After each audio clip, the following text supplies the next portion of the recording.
and no wind factor at all. Here's Dan Meyer's kick to Strutty. It's short. Being taken by McCoy at the 15-yard line. McCoy gets good run back yardage to the 28-yard line. The offensive setup for the Green Bay Packers. Lynn Dickey, Huckabee, the former Michigan Wolverine, will be in there at the tailback spot. Gary Ellis, who can catch it and run with it. Lofton and J.J. at the outside. Jefferson had 7 catches against Minnesota in his first game. Kaufman, Stokes, Goforth, McCarrott, Leotis Harris, and Greg Cook, the right tackle. They do have some problems pass blocking. First offensive set for Green Bay. That's Kaufman in motion, the tight end. The drive to Huckabee off the left side. He gets perhaps 1 yard and runs into a lot of purple. Here's the defense. They went to the 34 a year ago. Doug Martin, James Duck White playing the nose, and Randy Holloway, because Mulaney has a sprained ankle, will not play. Good-looking linebackers, Blair, Seaman, Studwell, and McNeil. Blair might have a strained back. We'll watch him closely. Turner, Teal at the corners, Kurtnoff and Tommy Hannum, and the secondary is really coming around. They're very solid right now. 2nd down and 8. Man in motion is J.J. to the top. Stays down off the right side. This is Ellis. Gets out to the 34. Dragging people with him. Studwell making the tackle. Big Scott had 8 unassisted tackles against the Atlanta Falcons. A very tough loss for Minnesota. A game they could have won. They just let get away, didn't they, Raj? Boy, they sure did. It was a tough game. The psychology of it worked against them, losing in the second half after having such a good first half. You know, Green Bay they want to run the football. They want to get a running game going. That'll help their pass protection, because that has been a weak spot for them. And as we mentioned, Dickey was sacked 8 times against these same Vikings not too long ago. 3rd down 4. They're not a good 3rd down conversion team. Dickey back, getting a lot of time. And it bounces, almost intercepted by Jeff Seaman.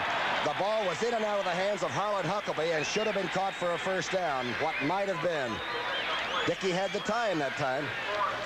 Well, he did, and you saw him jumping around a little bit. He had a play called to the wide receivers. They were doubled on the outside, and he had the backs hooking up in those short areas, and actually he came back to his alternate receiver, Huckabee, threw it in there nicely. It would have been a 1st down. Huckabee just dropped the pass. Stakowitz will make his first punt. The rookie, the high draft choice, sometimes good, sometimes average. And back is Eddie Payton, Walter's big brother. A bad kick off the side of the foot and low. It'll be returned. Nope. It may just be allowed to bounce. And Minnesota gets great field position on the very first shot out of the box. It's going to be on the 38-yard line, a 27-yard punt. Here's the Minnesota offense, and they can tool it up. A good, solid offensive line. It's Kramer, Ted Brown. He had 109 yards rushing against Green Bay the first game. Ricky Young, Ahmad Rashad, and Sammy White. Sensor, the tight end that's out of sight. Riley, Huff, Swilly, Wes Hamilton, and Ron Yerry. They are a solid offensive line. Here's Kramer's first play from the, call it the 39-yard line. I formation, handoff. Oh, the fake. Kramer going right away to Sensor and has it into Green Bay territory. Mark Murphy made the tackle, and Kramer doesn't waste any time. Oh, he sure doesn't. Here's the play action fake right here. They're faking the ball inside. That holds the linebackers, and Sensor hooks in that area over the middle and makes a nice catch. He was tightly covered that time by, I guess it was John Anderson was in on the play. But the play action fake is a good play against the 3-4 defense. You hold those linebackers just a tad to play for the run, and you got some open area in that 10 to 12-yard zone. And of course, Sensor has now 61 catches. Here's the toss. Back to Ted Brown. He's got a good block by Yerry. And Brown rolls inside the 40, and a flag is down. A good-looking running back, Ted Brown. When he's healthy, the Vikes seem to have the good rushing game as well. It's going to be holding against the Vikes. Well, that was called very quickly, so someone reached their arm out immediately. You have to get around that corner, and you have to stop pursuit, the force man, and someone probably hooked either the tight end or someone in that tight wing set. Here's we'll Pat see Haggerty. right here. Pat Haggerty's a man. Holding, number 81, offense. Mr. Sensor, the tight end, wrapping on. Well, his job is to... Here's the defense now. Up front, Butler is probably the best defensive lineman. Terry Jones, Ezra Johnson starting for the pass rush. Good linebacking. Anderson, Wingo, Cumby, and Douglas are all hitters, and they can move. The secondary, Mark Lee, McCoy at the corners, Mark Murphy and Maurice Harvey improving safety men. They're pretty good back there. First down and 20 now. Kramer back to throw. He's being rushed. Dumps it off. It's in and out of the hands of number 34, Ricky Young. Down and 20. Terry LeCount is in now. Rashad and Sammy White are out to the left in sort of a trips formation. Kramer looks like he might be checking it off. Here he is, back to throw. Quick setup, keeps dancing, finds a receiver. That's Brown right at midfield. Barely into Packer territory. George Cumby grabbed him right away. The third down and 13 called by Kramer. Tommy Kramer going high, wide, is caught. Wide open is Rashad. He's going to score. The underback, Maurice Harvey, made a gamble on the catch. And wide opens number 28. His third touchdown catch in the last 2 games, and this one's just getting started. Well, that was poor judgment on Harvey's part, and also a good play by Kramer. Watch Kramer look him off right here. He kind of looks to the outside, and then he lays it deep. Harvey made a gamble and came up underneath. Rashad stopped, and his job is to take away the deep threat. Of course, Rashad scores, and it's all on Harvey. Mike McCoy came up short. Kramer looked at Rashad in that short area. Harvey went for it. It's really a good job on Kramer's part that time, looking Harvey off. A 50-yard touchdown pass, the 6th touchdown reception for Rashad, and Dan Meyer is kicking out of Nord's hole, a new holder. It's down, it's up. This one's good. And now Dan Meyer will kick off from the 35. Turdell Middleton and Mike McCoy waiting for it. McCoy has about a 23-yard kickoff return average. Young man from Colorado. Here's Dan Meyer's kick. Straightaway basic kick, and it's short at about the 10-yard line. It's bounced. Middleton now picks it up. Turdell Middleton gets a hole up the middle and works his way out over the 20-yard line to the 21. Especially early in the game to let Minnesota get out of the bag so quickly. First down and 10 on the 21. Back to throw Dickey. He has a lot of time going to the outside, and out of bounds is Huckabee. Matt Blair was right there, and Huckabee just didn't get the sidelines under his shoes. Should Dickey throw short patterns, or should he think about trying to go deep? What's going on? Well, he had a play action that time, and he had Jefferson down on the deep curl in, and he had a choice, and he went to the outside. You know, early in the game, again, the concepts hit the backs, take advantage of the backs on the linebackers. The linebackers then start playing tighter, then you can go downfield. If you start downfield immediately, you have those linebackers that become a factor, especially later on in the game. Of course, play pass action is only good if you can rush the football.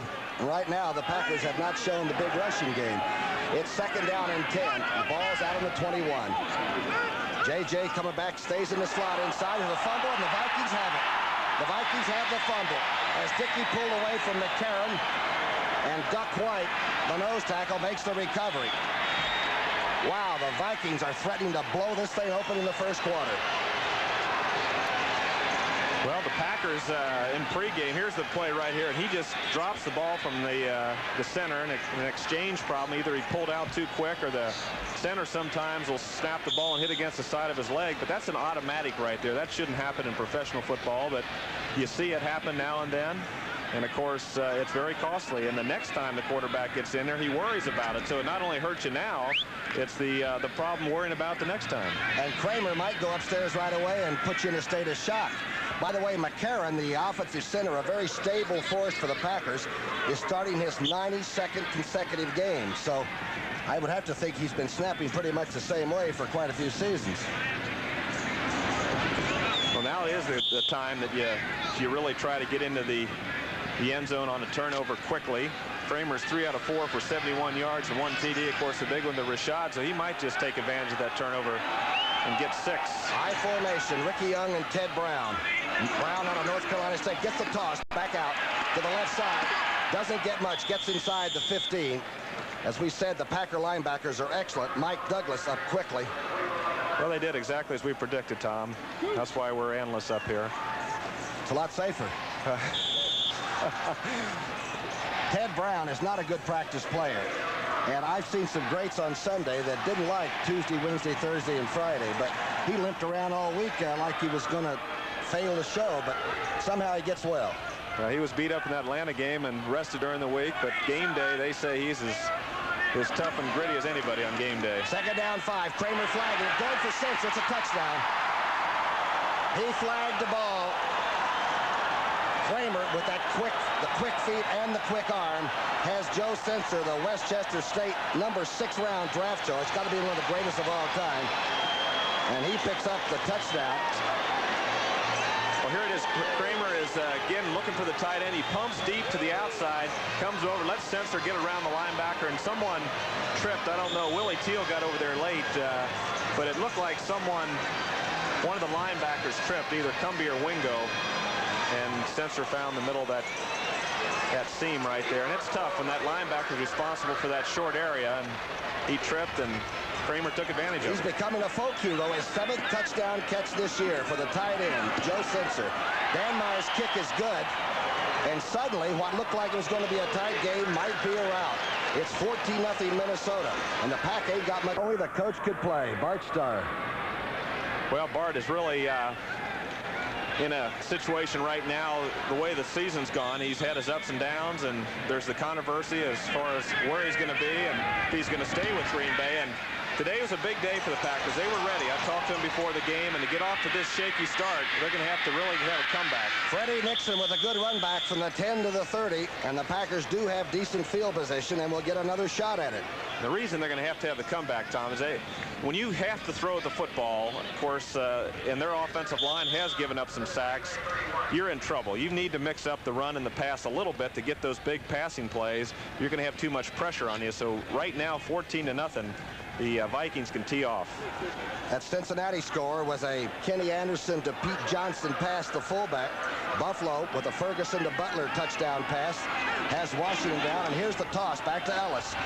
Ellis gets outside, gets away from 2 people stiff arming, and picks up some yardage right into his own bench, into the Green Bay bench. Both teams on this old natural turf ball yard are on the same side of the field. Roger, did that ever bother you when with Dallas coming in here? Well, here's the penalty also, Tommy.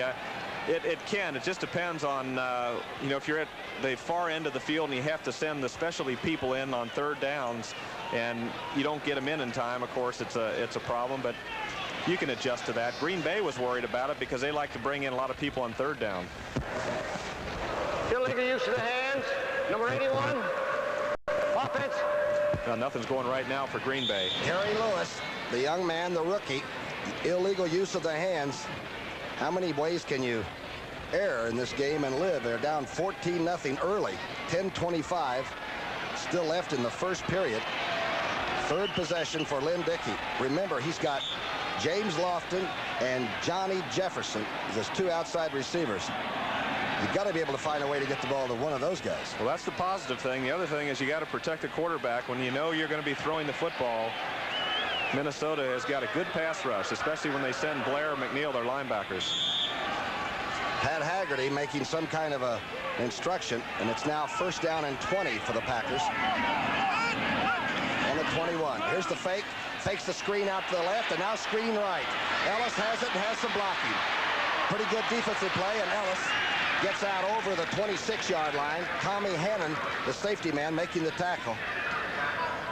Looked like it was going to go for big yardage.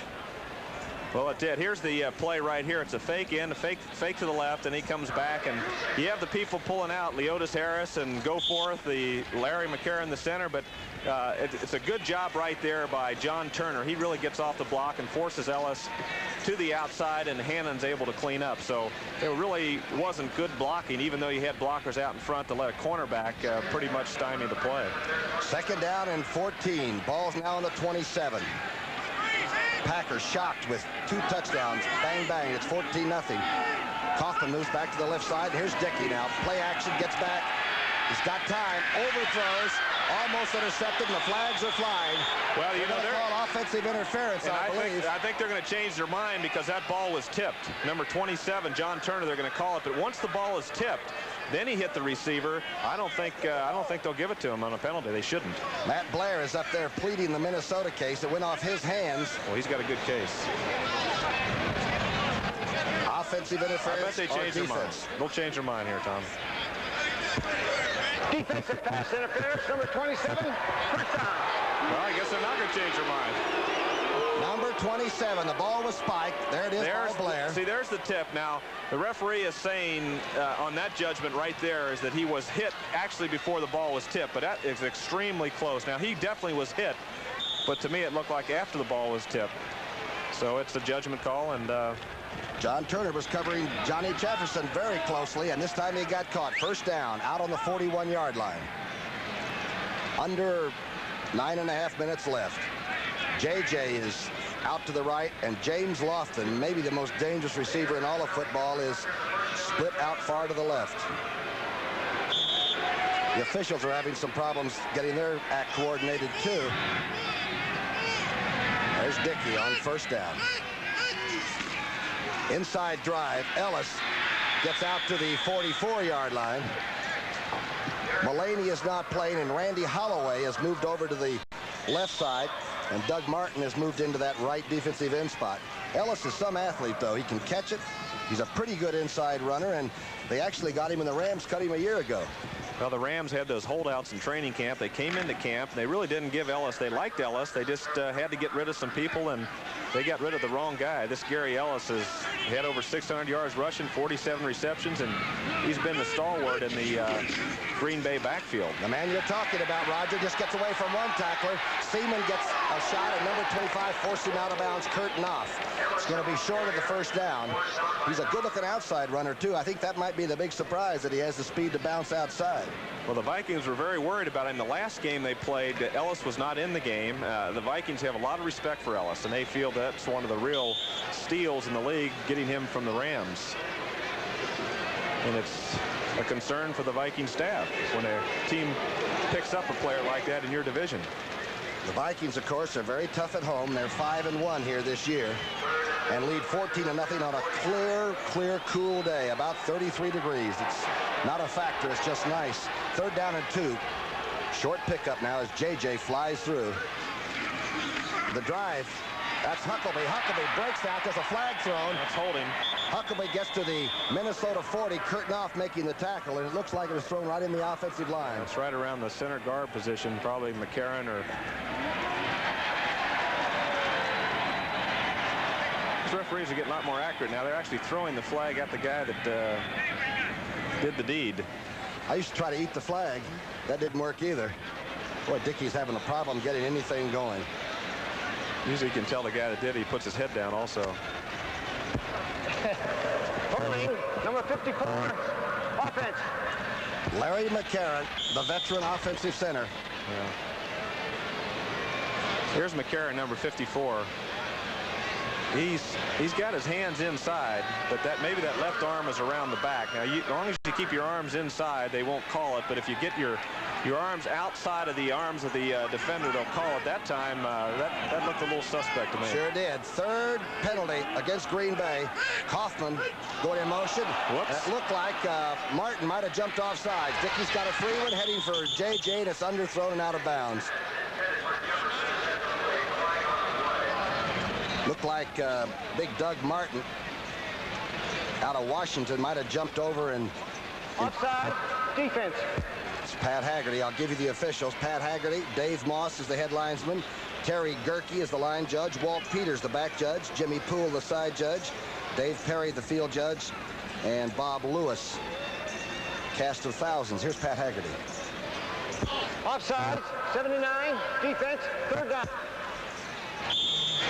A third and long, 3rd and 7. Haven't gotten the ball to Lofton yet. Not only one of the fastest receivers, but he can jump over the bleachers. Got to find a way to get it to him, too, don't you? Got to get it to Lofton Jefferson, especially the quick way Minnesota scored. There's going to be a lot of points in the Vikings that Green Bay is going to have to keep up. They're going to have to get the ball Lofton Jefferson. Minnesota's not a big blitzing team, but they're crowding the line of scrimmage this time. Here comes the 4-man rush. Almost intercepted by number 45, who came across making a good play, Tommy Hannon, trying for Kaufman down the middle. One thing unusual about that play, they had Jefferson coming inside, and the safeties were going back to the outsides, but without a wide receiver threat to that one side, they can close in that middle. The concept is to have wide receivers to the outside to tie up the safeties and send that tight end down the middle, but that was very clogged up in the middle with Hannon and Knopf, and there wasn't much of a chance by Kaufman. He almost got the rebound off of Hannon, though. Ray Sakowitz, his second punt. His first one was a 22-yarder. Eddie Payton is waiting for it. This is a good kick. It's hanging. Payton at the 19. Eddie Payton now reversing, gets a little bit of a room, and now he's pulled down at the 27-yard line.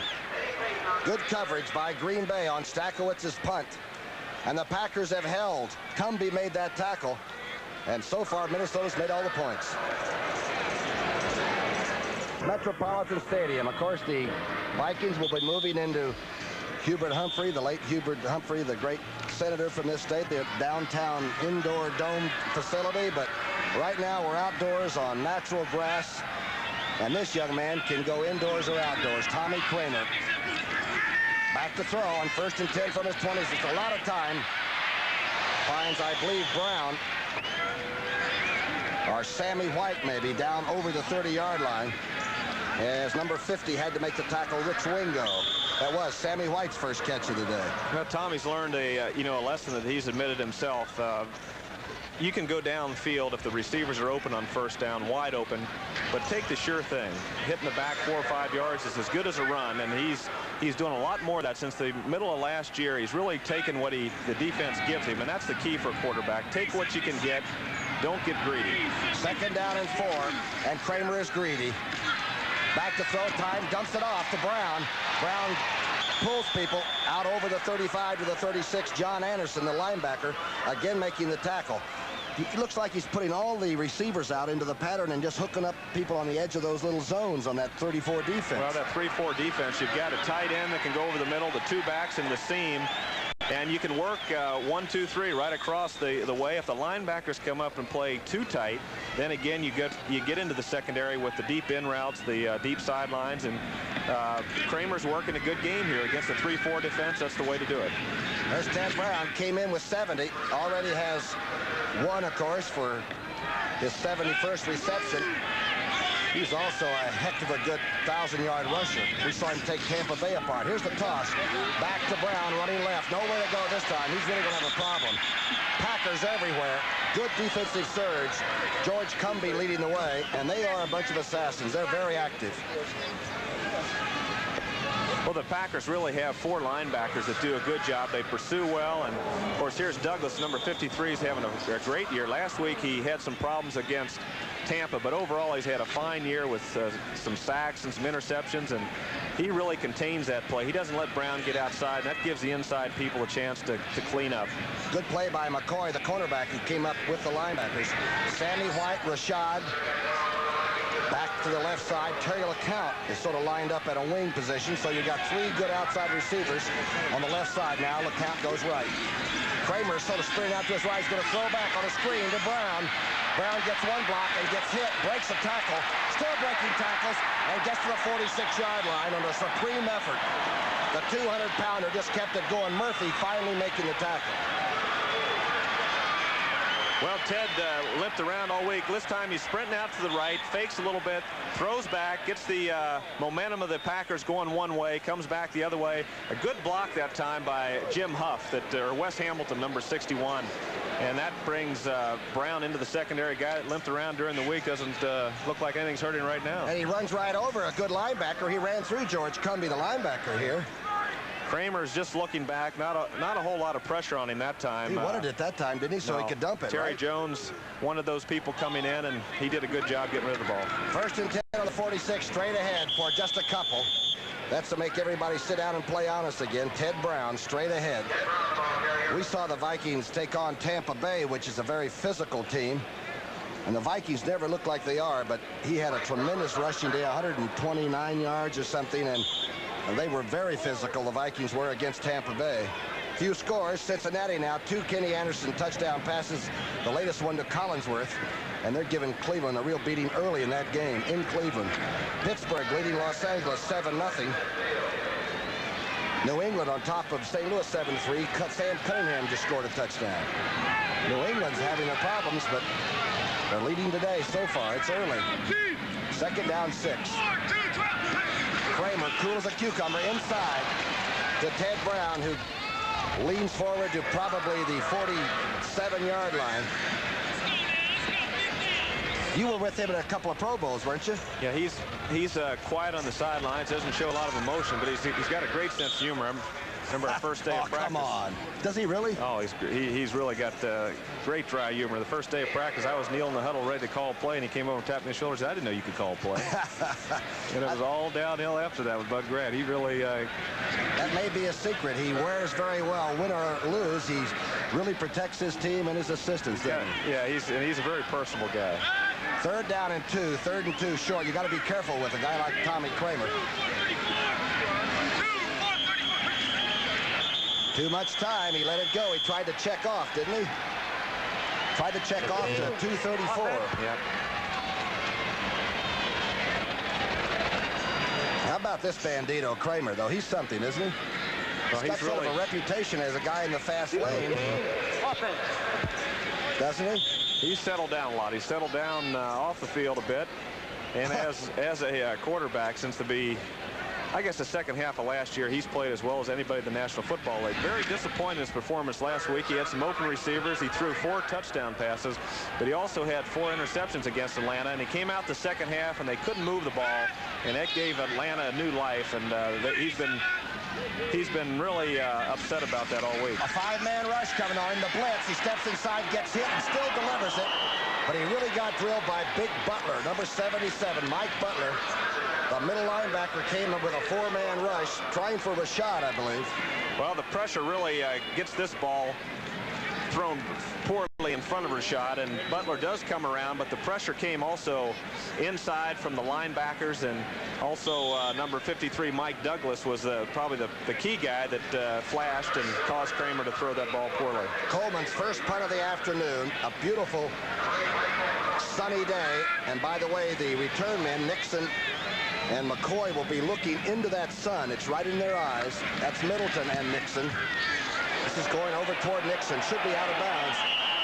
Let's see where they're going to mark it. Going to be about the 18-yard line, 19, maybe the 21. Official is walking like he's in some kind of a trance. Coleman can't believe it. It's 14-0 Minnesota.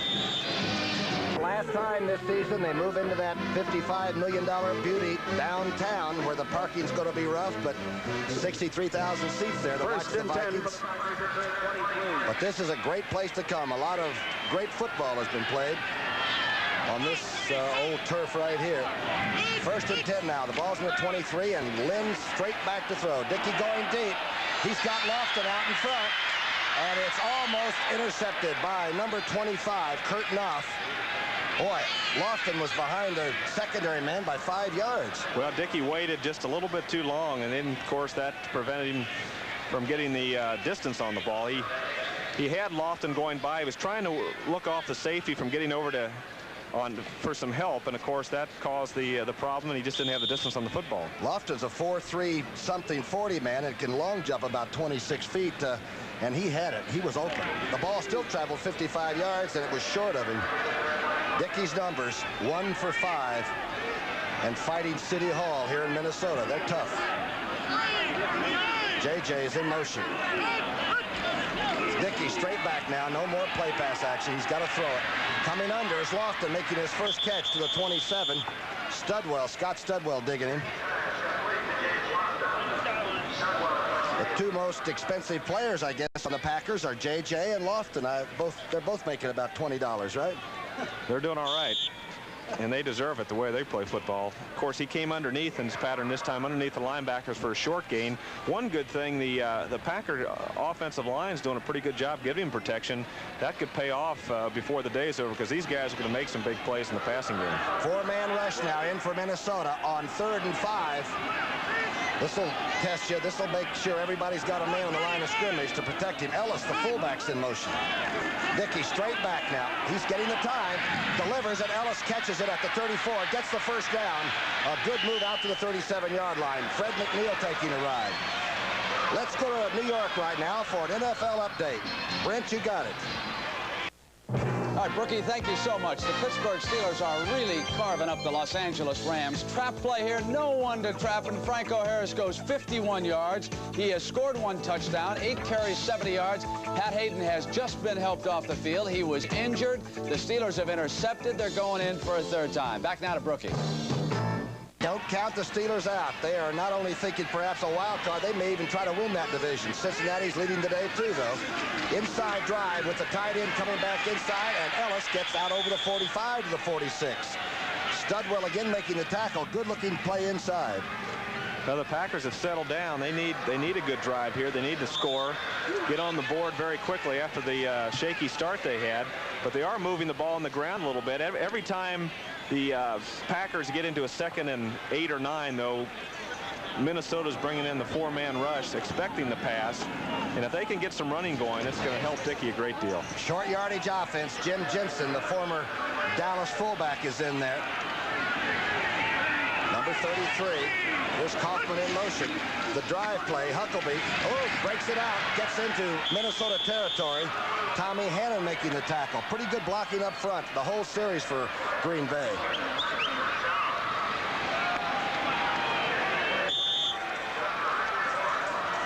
Makes a big difference now when Lynn Dickey has to fire off one of those rounds passing when you rush the football a little bit. It makes a heck of a difference. Hucklebee's done a decent job inside, and Ellis also. I think the passing game also is going to be vulnerable against Minnesota going to Kaufman, the tight end, because they're doubling both wide receivers. Dickey has time, throws it, and Lofton makes a circus catch on the outside, gets the feet down, and he's at about the 36-yard line. John Turner couldn't do anything about it. Well, the good part in that play was the ability of Dickey to get the ball out there in good shape, keep the ball out in front of the receiver. A little bit of a half roll, short drop, but Lofton does keep those feet in bounds, and that's a sign of a great player. He knows where he is at all times. And the Vikings are not a big interception team, are they? They don't really have very many in the turnover department. I think they've got 10 interceptions is all. With their first good drive of the day. Toss back to Ellis, the fullback going left. Steven tackles him from behind, but Ellis picks up 4 or 5 more. The closing seconds of quarter number 1, and Green Bay suddenly has shaken the lethargy that had them sort of tied down. Looks like but the first play of the 2nd quarter has the Packers driving. Dickey's got him on the 33. Straight drop back now, no play action pass. Going across the middle, and Johnny Jefferson is knocked away from it at about the 17-yard line, and J.J. still doesn't have a catch. Matt Blair shook him loose.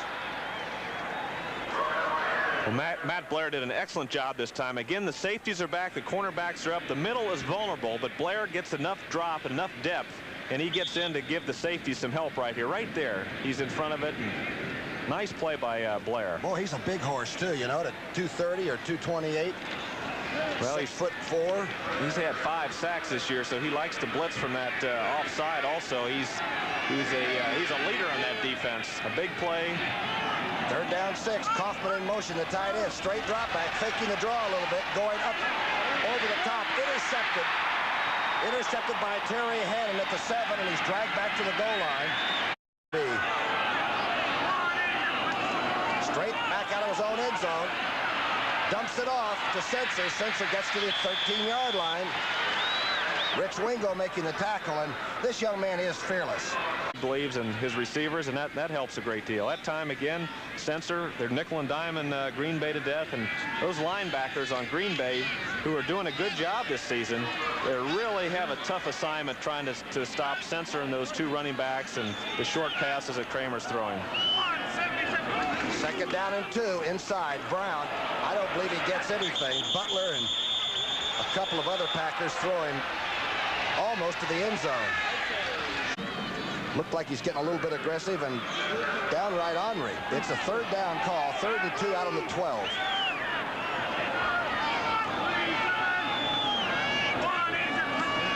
Straight drop back. He's got Ricky Young out. Ricky Young takes the pass. May not have gotten enough for the 1st down. He was quickly tackled there. Well, in a case like that, that's really Ricky Young's fault. He needs to get to the 1st down depth before he makes the break on the linebacker, and he made his break on Wingo too short. Wingo was right there, did a good job. He's going to call in Coleman to do the punting. This time the kicker will be looking into the sun. He hasn't had anything blocked this year. His longest kick is 73 yards, and this young man has been a very steady, good kicker for Minnesota. Nixon and Whitaker back in Green Bay territory. The Packers had the interception stop their shot for points, and they'll get the ball back. Here's Coleman's kick. It's not a great kick. It's off to the side. It's going to roll into Green Bay territory, and the Packers are going to put it in play at about the 44-yard line. Coleman's not happy with it. I'm not so sure Bud Grant is either. But that scoreboard is Minnesota 14-0. And the great person, the beleaguered coach, trying to sort of keep that leaking ship upright right now. A 5-17. Dickey on first down and 10 from the 44. Straight handoff to Ellis, and the flags fly immediately as Haggerty steps in dropping. Yellow flags are flying. In fact, the motion man turned upfield too quickly that time. Interesting bunch of football players watching this broadcast. The Detroit Lions, who played on Turkey Day extremely well, and they, of course, have the Vikings down the road and still think they might be able to win this Central Division. Ball start. Offensive line. The whole offensive line, false start. First down and 15 now. Hoyle's law, huh? Whatever can go wrong, can go wrong, can go wrong. Here it is, Dickey now on first and 15. Throw setbacks. Long calling, straight drop back. He's got time. Throws outside, and Ellis somehow makes the catch for probably a yard loss as Hannon really stuck him. The young safety man came up and really made a tackle.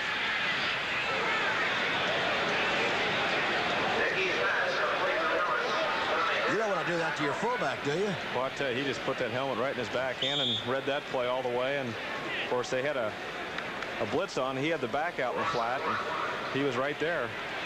Ellis, even if he caught the ball, of course, which he did, it was a 2 or 3 yard loss. Dickey made up his mind to go to the short man too quickly. The Jets 10-0 over Baltimore. Not a shocker, not yet. It's second down and 16 to go, and Jensen's in the backfield. He must be the blocker. Dickey going out to the right side. Lofton falling out. Did he make the catch? The acrobatic one appeared to make the catch. Turner making the stop.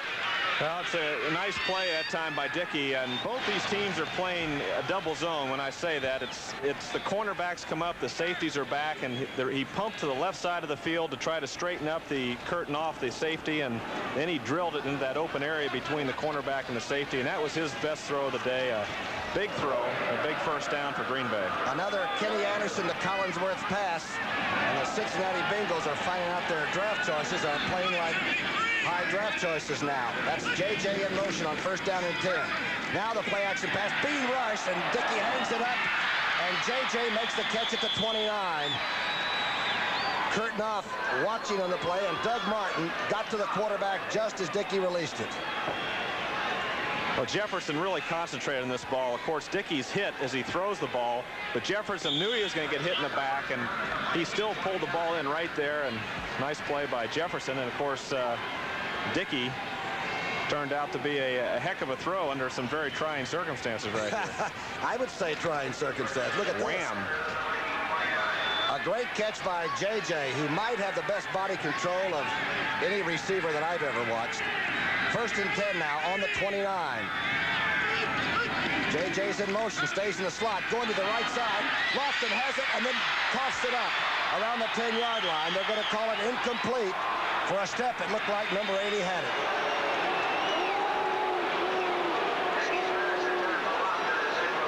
Well, the ruling, of course, you have to have both feet on the ground when you catch the football to have possession, and I'd like to see that again.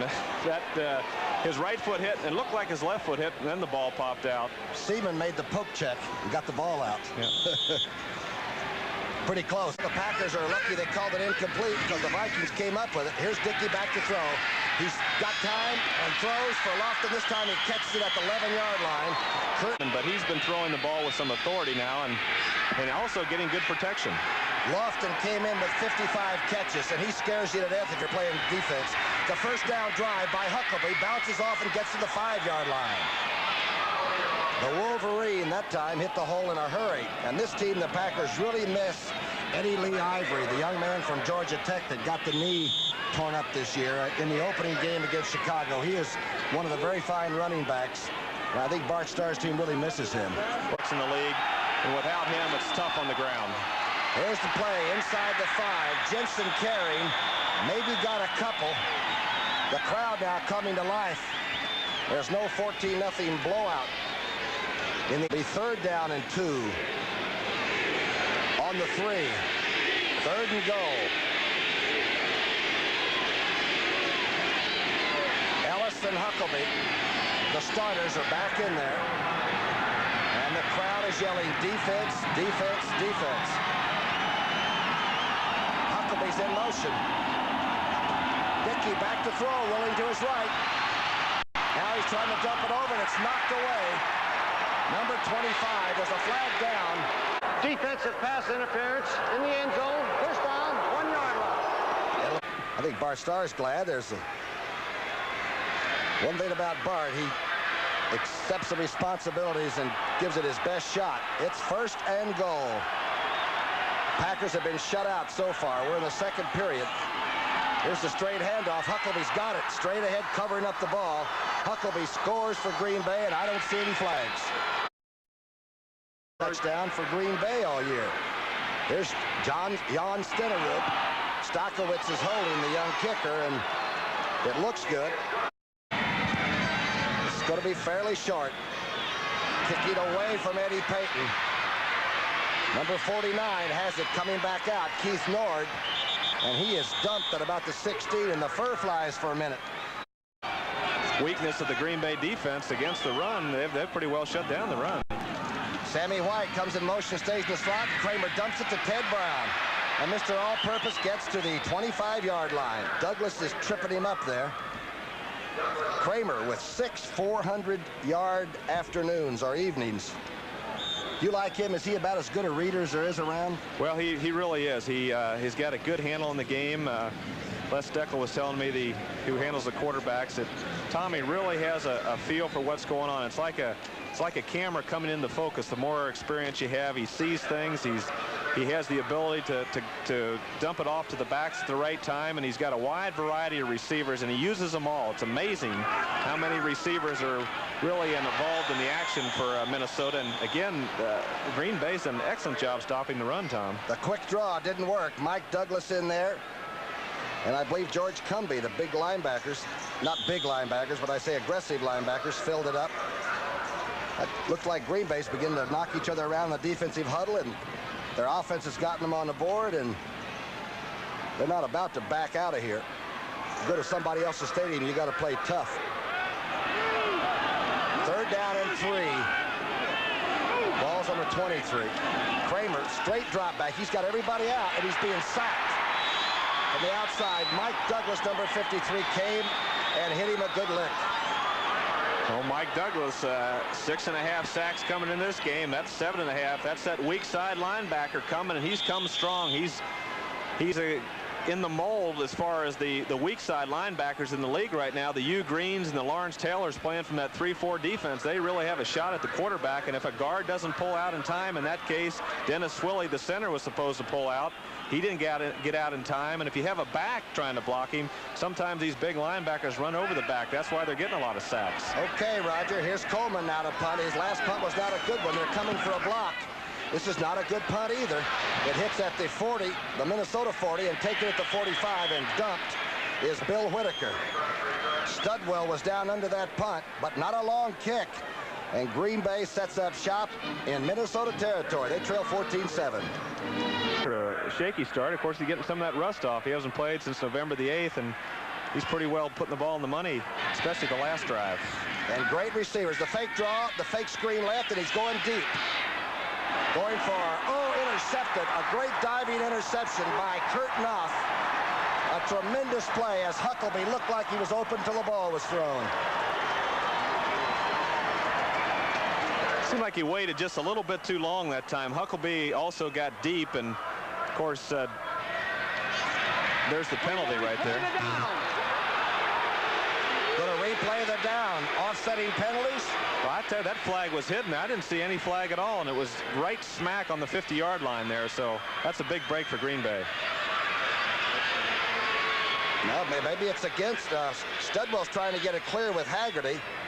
It's like a double foul. Now Haggerty's talking to Kramer and trying to keep control of this game right now. He's among the purple. What's Kramer doing out there? Is he playing weak safety? I don't know. He's out there. Unsportsmanlike conduct during the play. First down. It's for replay. Unsportsmanlike conduct during the play. Nobody was identified. As the plane overhead takes someone toward the Orient, we're wondering about who it was that was unsportsmanlike. Look at Kramer. I tell you, he's learned that from Tarkenton. Tarkenton was a competitor. He used to be out in the middle of... How about from you? Well, I never got out there and with my defensive team to argue over a penalty. Kramer's just right out that defensive huddle arguing over that. You were always arguing with Tom Landry. That's you didn't have time to argue with anybody else. Well, they didn't tell us who the poor sport was, but there was a poor sport out there. First and 10 on the 44. Huckabee finds a little bit of a hole and gets almost to the 40. Duck White making the stop, along with Matt Blair and Studwell. Solid-looking football team. They look funny sometimes on offense, but they move it against everybody. They took the Eagles apart here at this stadium a few weeks ago, and Dick Vermeil told me he could not believe it. He looked up, and they were down 21-9 and didn't realize they were out of the game yet. They were. Second down and 7. The drive to Huckabee. Ooh, good play by Matt Blair, who just ran over Ellis, the fullback. I'll tell you, Blair was on a blitz that time, and as you said, he ran right over Ellis. Ellis didn't even get a chance to block him. Blair was on top of him so quickly, and of course he shut down the play to Huckabee. Martin and Cook involved in the unsportsmanlike, which means that Martin must have hit Cook on the side of the head or something unsportsmanlike. Well, they're poor sports. There's the conversion ratio for the Packers. They're not very good at it this season. They're in the 30% bracket. This is a big one. Third down and 6. 5 minutes left before halftime. The rush is on. The blitz is on by Minnesota. It's handled. And jumping, trying to make the catch is J.J. John Swain and Tommy Hannon right in there. They sandwiched the receiver in between, and the ball came out. Well, they had the blitz on, and again, this is the kind of play that Jefferson will make. The guy that really broke it up was Hannon, though. He was going to crack Jefferson just about the time the ball got there, and of course Dickey got cracked a little bit.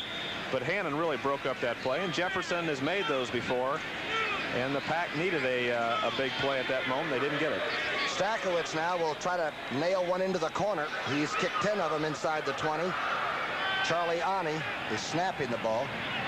The Vikes are back waiting to get their hands on that hog biter. To the left side now, trying to dump it. Well, it's a good-looking kick. About the 9-yard line. Looked like a Willie Mosconi carom shot. Stakowicz does his job.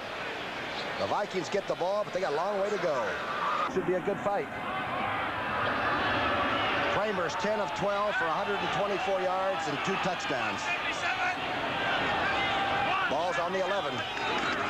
Here's the inside handoff to Brown, who is hit immediately, and the Packers are really controlling the line of scrimmage right now. Mike Douglas in there, along with Wingo. So I'll tell you, Douglas has been all over the place. That last series, he was involved in all 3 plays to stop the Vikings, and he's right back in it again. And the Tampa Bay team really ran the socks off the Packers a week ago. They had over 200 yards rushing. Of course, from one week to the next, you get a good game plan and you get fired up. I don't think the Packers like the Vikings a lot. That's sort of some old traditional blood trickles down, as they say in economics. Don't you think that? Well, there's that rivalry in the division. They know each other very well, and of course this is a big game for the Packers after the Tampa Bay loss. They got their pros. They want to get respect back, and of course Minnesota's fighting for their lives. Kramer under a rush dumps it off. Brown gets out of bounds at about the 6-yard line. They had 3 receivers in, LeCount, Rashad, and Sammy White. There was nobody open, and Anderson put a lot of heat on. Ted Brown against Atlanta, I guess, had one of the finest first halves I've ever seen by a football player. He was catching the ball, running with it, doing everything you could possibly do to pull your team into a 21-7 lead, and then of course they let down. They couldn't get those first downs at the start of the second half. They let Atlanta get back in the game, and they lost another tough one on Monday night. Teddy Brown has 7 rushes and 7 yards today. That's how tough the Packers are playing. And as we said, Green Bay's turned on. 3rd down and 14. Kramer back in his own end zone. He's being rushed by Butler. Butler hits his arm and knocks it away. I'll tell you, Green Bay's beginning to not throw insults over the line of scrimmage. They're beginning to handle that line of scrimmage. You know, Butler's a little bit like Ed Jones. Butler's having an excellent year, but they expect even better things from him. So Ed Jones, I know when Dallas in those early years, he was doing a good job, and now he's really into the all-pro caliber, and he's just grown with the team, and they expected those early years for him to dominate the game, and Butler's a little bit like that. It's something he's having a good year, but they expect a lot from him, and of course they're getting it today. I'll tell you, sensational day, Tom. He just beat Ron Yeri, a pretty good pass blocker. Coleman from the back part of his end zone. Whitaker and Nixon wait for it. Fair catch by Nixon at the 38-yard line, and Green Bay is in pretty good shape again. Good defense by the Packers.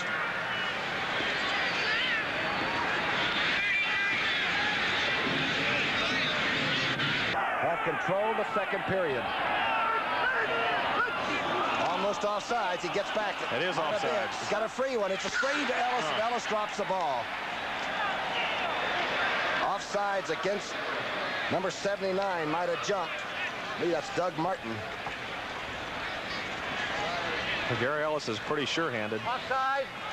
Defense. He's got 47 passes, but he dropped that one. That was a free ride down the sidelines there. If Goforth gets his block on Seaman, Ellis had a lot of running room.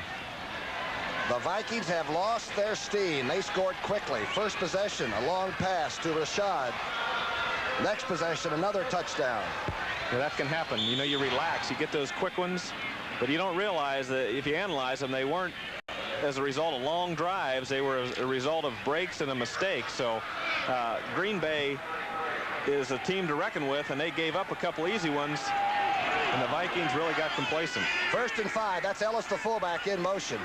Inside handoff. Huckabee runs into the quarterback and gets to the 35 anyway and ran over Dickey to do it. Wonder if he said, "Excuse me." Well, Huckabee probably, the quarterback couldn't have been wrong, obviously. It had to be somebody else. Well, that's happened. I've seen that happen. Have you ever had that happen? Oh, yeah. Anybody ever run into you? Yeah. Step Sure on your feet and all that, huh?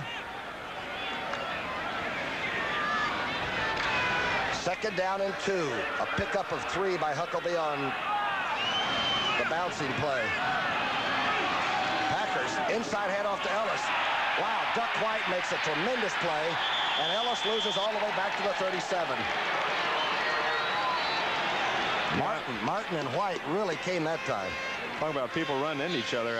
I know you've seen it, and it's happened to a lot of teams where the 2 guards pulled the wrong way and run right into each other, and the linebackers who were key on the guards, they ran right into each other. Strange things happen on the football field. One thing we're not going to see is Lynn Dickey run with the football. He's had so many injuries, the Green Bay quarterback, that I don't believe we'll see him scamper much. And Kramer doesn't run either. He's smart. 3rd down and 7 now. This is a big play for Green Bay. 2.5 minutes left. Hoffman in motion. Dickey back to throw. He's being pressured, throws it, and it's intercepted by number 29, Johnny Swain. The rookie came up with it. Trying for Huckabee. Well, you know, Dickey that time, when we saw that shot of him, he looked like Sheeman. What happened? Of course, he was pressured, and surprisingly, he did get rid of the football. He looked like he had plenty of steam on it. I think Swain just made a good play right here. It was a deep pass to the sideline, and there's the pressure right there. But he gets rid of the ball in pretty good shape, gets a lot on it. Jefferson is not maybe coming back for the ball enough, and he felt maybe he didn't need to. It just looks like a great play by Swain. He timed it perfectly. Of course, Dickey is getting some pressure here, but he does get rid of the football. He drills it. He didn't really get a chance to step up in the pocket, but he did get rid of the ball, and it's a good play by Swain. 2.5 minutes left, and the Vikings have the interception. This one counted. Straight drop back by Kramer going outside to Ahmad Rashad, who steps out at the 31.5-yard line. McCoy watching.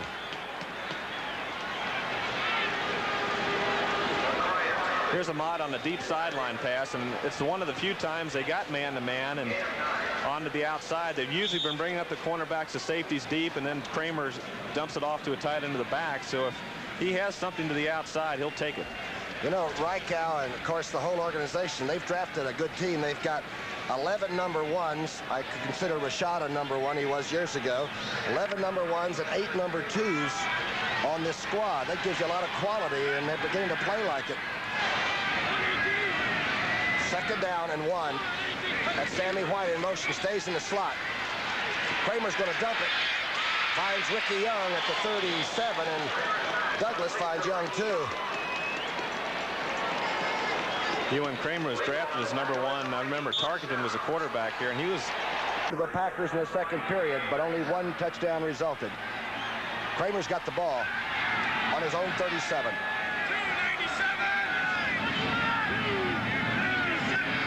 Brown moved over on the 297 call and swings out. Kramer is trying to get it to Sensor and does. Big Joe Sensor breaks the tackle and gets to the 46-yard line. Good effort by the tight end.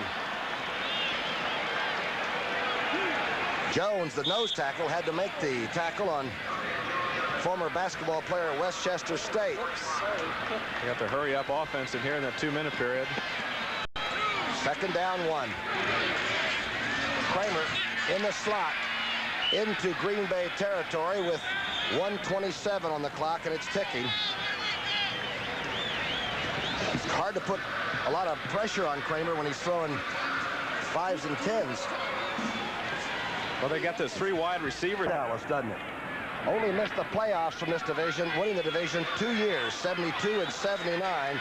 The rest of the time, the Vikings have owned it. First down and 10. Fake inside, and to the swing man, the drop outside to LeCount, who gets to the 50. Pretty good defensive play, not much yardage. McCoy making that tackle. He opened him up behind the backfield and then threw it to him. Now, they really had to rush that time. Kramer was down to 2 seconds on the clock, and I don't think he let LeCount get as far across the backfield as he wanted because he had to snap the ball. That defensive line for Green Bay has really begun to put some heat on. Harry Jones, Butler, and Ezra Johnson. They got a 4-man rush in there this time. Casey Merrill's in there. Second down 11. He's got time to throw it. He's going deep. Short. Open receiver, and Rashad can't handle it at the 10-yard line. Mike McCoy got his hands on it in pretty good shape. Ball was underthrown a little bit. Yeah, the ball was short, and Rashad really came back and almost caught the ball. McCoy's feet went out from under him. He was in perfect position until the ball was thrown short, and that's how a lot of big plays take place. Boy, those Colorado kids can really play defense, can't they? Here it is right here. It is short. McCoy stops. He loses his feet, and Rashad, he almost had the ball right there. I guess it was either Murphy or Harvey that came over that probably influenced Rashad in dropping that football. What are the numbers on Kramer now? Well, he's 15 of 17. He's 15 of 18 right now after that miss for 2 touchdowns. Most of it's been short, except for the long one to Rashad. 6 different receivers. Third down 11. Going across the middle. Almost intended for Sammy White. Intercepted by Estes Hood. And Hood is still on his feet. And now into the Minnesota bench. A good interception by Estes Hood.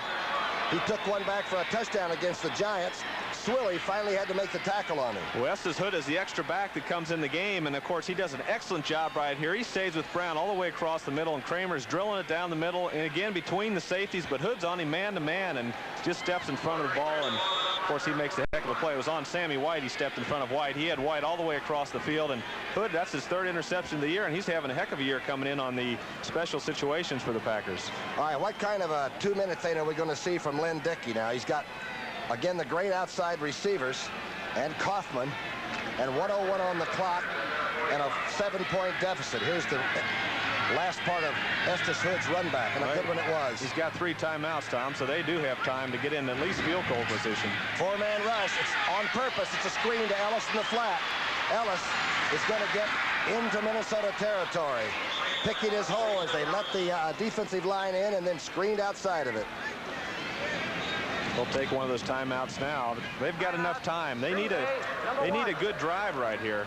They had Giants are still alive for that wild card spot at 6-6. 50 seconds left, a first down on the 48. Throw set. Almost offsides was Martin, who was offsides. A free one for Dickey. Dumps it to Ellis.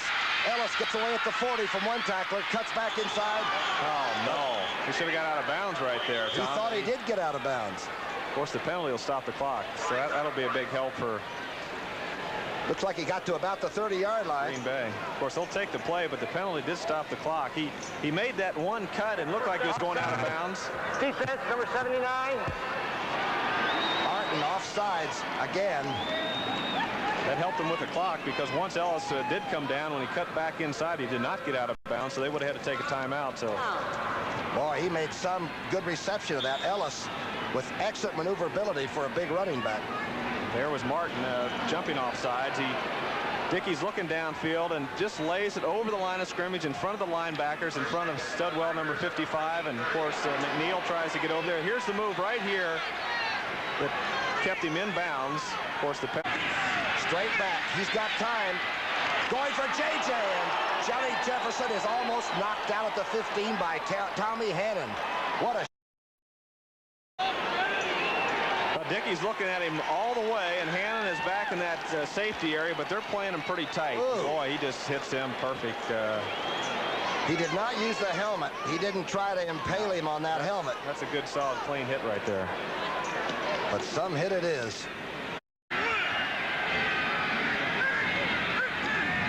Straight back, keeps it back in for blocking. He's going up for Johnny Jefferson. Jefferson catches the ball in the end zone. It's a touchdown. Jumped right over the quarterback who's covered it. Oh, look at him. Willie Teal. Look at him. He put that ball through his legs. That's the kind of catch, of course, he's been making. He's made them in San Diego. He's made some big plays in Green Bay. He came late in the year. He's only got 23 catches going into this game. But this is what he's famous for, the acrobatic catch. And Dickey pumps to the left, pumps to the right, throws back to the left. Good coverage that time by Willie Teal, number 37. But you saw one of the real fantastic athletes and phenomenal catch. If he's not worth the number 1 and number 2s, nobody is. Stenerud now. The holder Stacklewitz, who has some trouble getting it down. But Stenerud still got it through. The holder. Eddie Payton at the 4-yard line. He gets some room. Eddie Payton breaks out. Now he's being swarmed under. Gets to the 44-yard line. And now 20 seconds left. Kramer back to throw. He's not going to go into a halftime without doing something. Now he runs and throws it on the run. Sammy White catches it at the 37-yard line. Well, there's a fight in that backfield back there. Makes sense? It does. It's first down call, 10 seconds left, and Clicky, it's complete. LeCount steps out of bounds, stops the clock with 7 seconds left. Boy, that Kramer can move the team. They're in field goal range now. Of course, he just drills one out to the sideline right here. And good movement. He steps to the left. He has a lot of body into that throw, and of course keeps his feet in bounds. No, as you mentioned, there's runners like Ted Brown compared to Bill Brown back in the old days. He was a hard-nosed, gritty guy, but when you get to that turf, you need the quick backs, the Sims, the Ted Browns, the Dorsets, and it does make sense how they've drafted the last couple of years. Last play before probably a field goal attempt. Intercepted. Ball is thrown early, trying for Sammy White, and Mark Lee, who made a good interception a week ago, came out with another one. I don't think Grant likes it. Boy, he's a good defensive back. We were told that those Packers play that secondary tough, and they've certainly proven that. It's a 14-14 tie. Green Bay has the ball on their own 3-yard line, and I would imagine they'll be extremely careful with only 2 seconds left. That's careful. No, Payton at the 12. Payton, wow, buried at the 22. And Green Bay had a little bit of impetus, didn't it? They did. They did with that interception, and of course, Teddy Brown. Biggest run of the day for the Vikings. Brown gets outside. A great block by Ron Yeri on the outside, and Cumbie had to force him out. Brown gets a little dip inside this time. He's got the guards pulling Wes Hamilton. He's got Yeri out in front. That little dip there gives Yeri a chance to make his block to get Brown to the outside. Of course, that's the longest run they've had. And they mentioned last week against Atlanta, they came out flat the second half. In the first 3 series, they didn't get a first down. So at least now there's in 2nd and 1, and they've come out with a little bit more enthusiasm. And it's a key, the way you start that 3rd quarter, how you play the second half. 9 yards. That tops the total rushing for the first half by the Vikes. Out of the eye, the toss back. Same play to the right side again. First down out to the 35-yard line. Anderson making the tackle.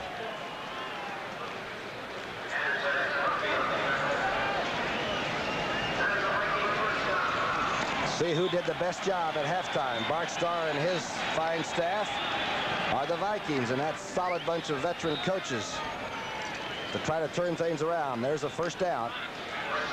14-14. Kramer with good numbers, but 2 interceptions.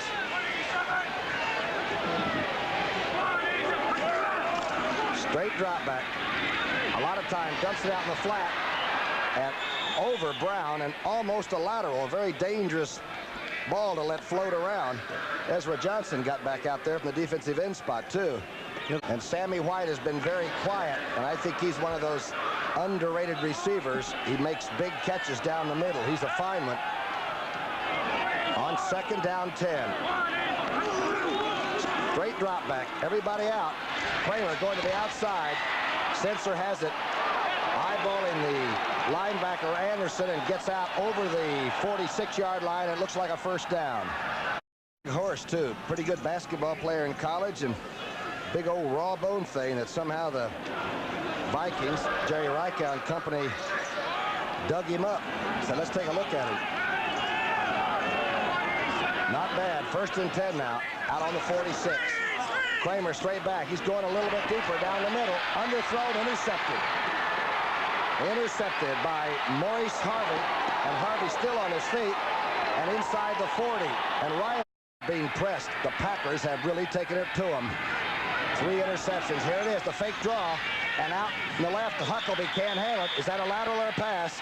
They're calling it a forward pass. Incomplete. Holloway coming close to that ball.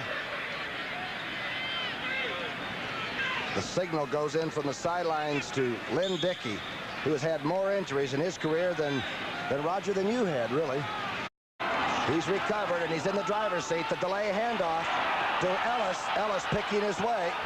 Gets almost to the 30-yard line. Scott Studwell making the stop. A little bit of a delay, a quick draw of some kind almost. It was, and there was a good move by Ellis downfield. He makes a little inside-outside move once he gets past the line of scrimmage. Good blocking there at the point of attack by Darryl Goforth, and he makes a move right, left, and gets that extra 2 or 3 yards, and he doesn't get hit very hard on account of it. And a lot of backs try to run over people, but Ellis, when you make that little stutter step move, it keeps you in the league a little bit longer. And he and Wilder, the Tampa Bay rookie fullback down there, they both came from Missouri. They must have had what you call a surplus of fine fullbacks running around down there in Columbia.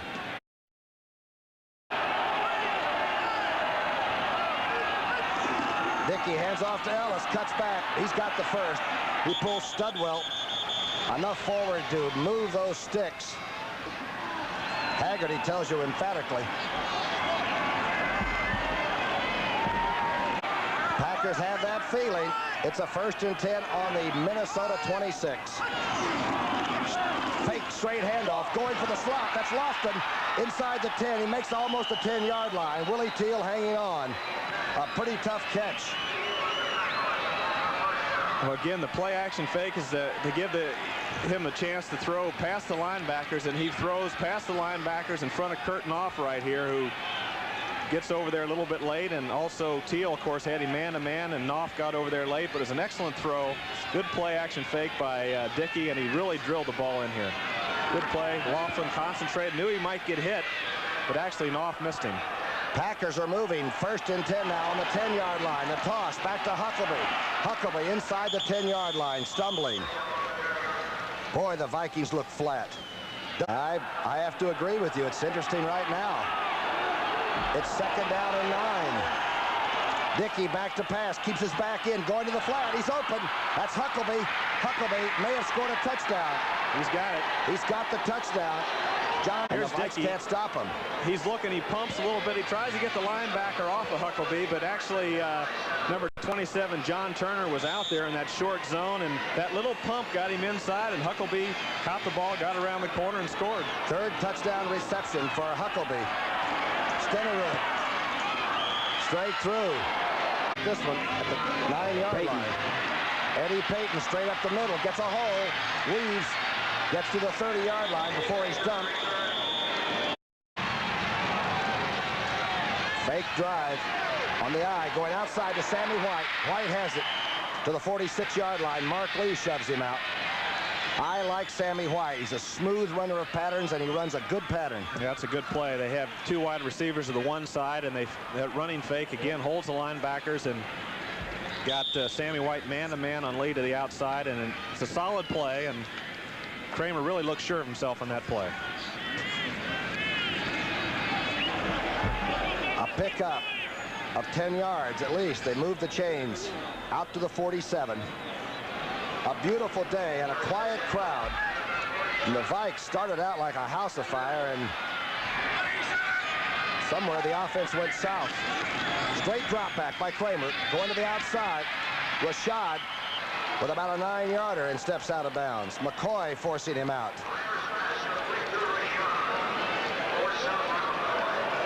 Here's Rashad. Again, McCoy is expecting his deep pass, and he's got too much room to the outside, gets 9 yards. With those short passes, they'll bring the corners up, and then you might be able to go deep a little bit later. Rashad, who has legs so long, he might be 6'8", you know, and he's got that long, graceful stride. He's tough. Second down 1. Inside handoff to Brown, who's had a rough day rushing, and probably gets the first, but he had to earn it. Boy, the Packers have really played the run extremely well today. Wingo made the tackle there. Tampa Bay ran pillar to post against them a week ago, but whatever they've done, they've tightened it up. Well, they have, and of course those 3 interceptions have been big turnovers for the Vikings, have stopped some potential drives. Kramer's got good numbers as far as completions, but 3 interceptions take away all the good.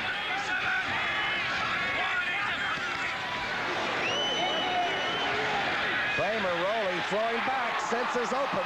Inside the 20 to almost the 15-yard line.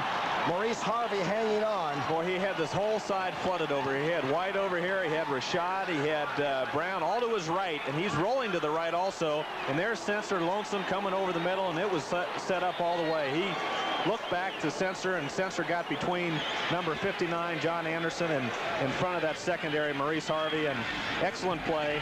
Now the Vikings seem they just seem more intense. This whole drive has been one where Kramer has been sure of himself, and he's thrown the ball with a lot more of authority than he did in the third quarter. Back to throw with the authority. He drills Ricky Young in the flat. He gets tackled, gets forward to the 12-yard line. Sensor now has 6 catches for 78 yards and is fast becoming a folk hero up here in Minneapolis. I'd say early in this third quarter, Kramer just was a little bit unsure of himself. The way he threw the ball and he threw that interception. Now you can just feel a tempo pick it up. The first sideline he threw to White got his confidence back, and he's really got him on a drive that's a critical drive, and that's the mark of a good quarterback, the ability to come back. You would know what the mark of a good quarterback is because you were a great one. It's 1st and 5. On the 12, straight drop back, keeps the backs in and barely gets it off, and it's almost intercepted by Mark Lee. There's a flag down. They may have roughing the passer. Yeah. Wingo came in pretty late, number 50. Roughing the passer, number 23. They had the safety blitz. Wingo was in there also, and both of them hit Kramer, Tom, but they gave it to Maurice Harvey. Maurice Harvey, safety man. A first down, automatically. Personal foul, roughing the passer, defense, first down.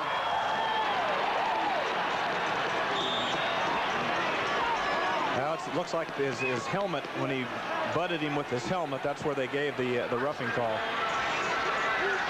Got to get that helmet out of there. Watch him just dive right there with that. Almost intercepted. 1st and 6 now. 1st and goal. Vikings drive it inside handoff. Brown scores the touchdown. inside trap play, quick hitter, and Ted Brown gets on the board. And boy, it's been a long time since the people here have been able to stand up and get warm.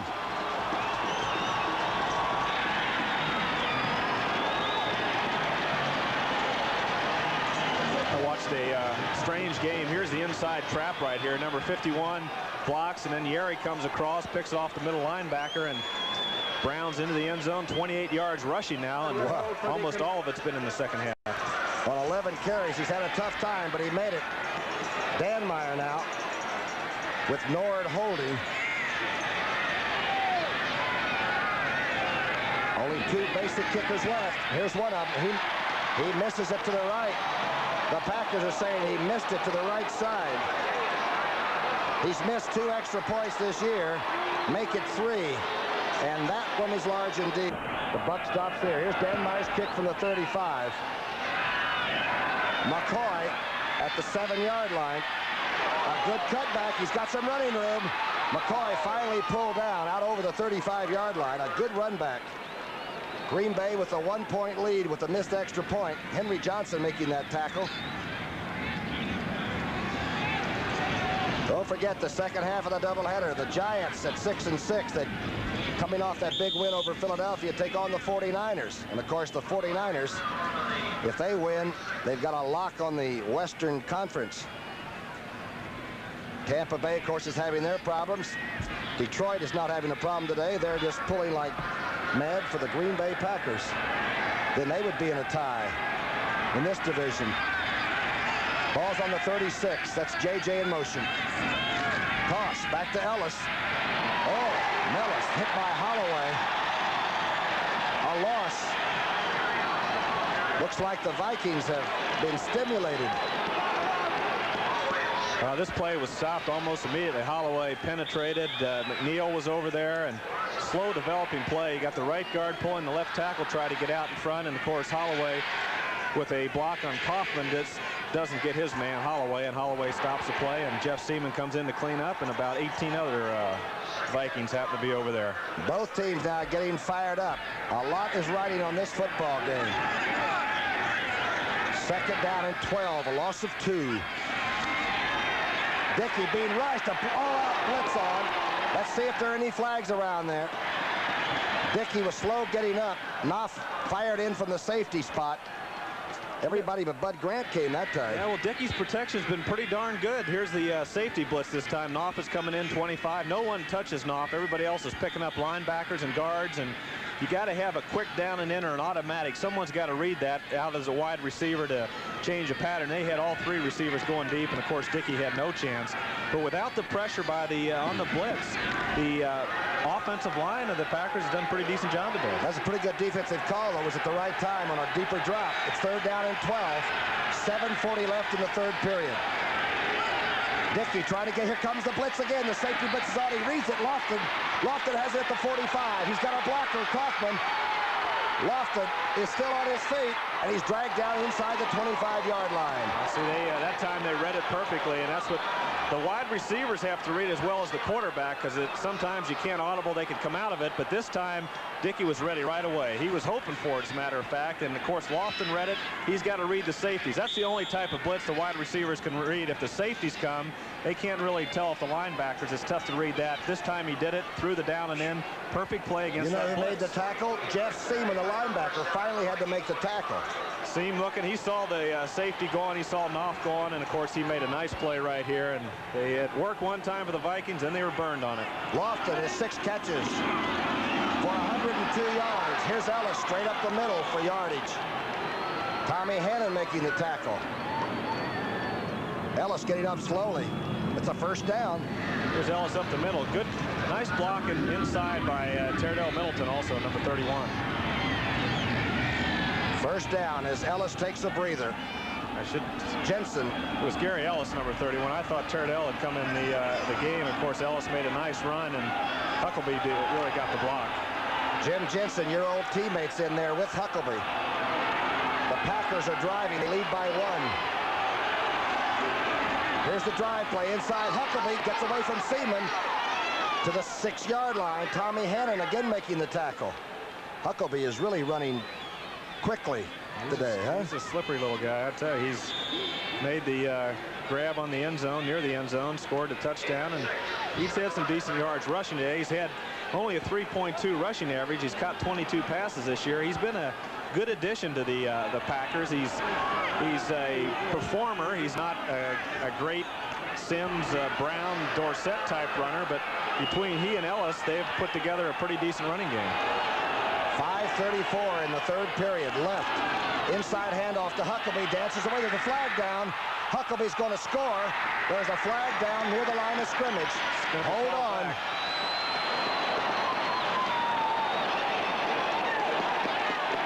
Matt Blair thinks it's against Green Bay. Illegal procedure.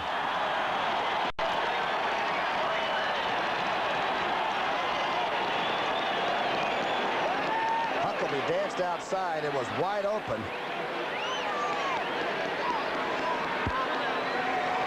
Illegal motion, right guard, offense. Leotis Harris, the giant from Arkansas, must have twitched.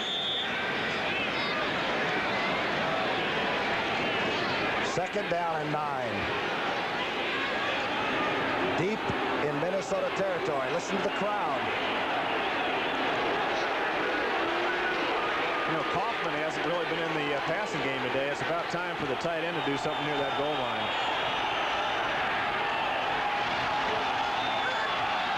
Throw setbacks. Dickey straight back. Keeps Ellis in the block. Now he checks him out.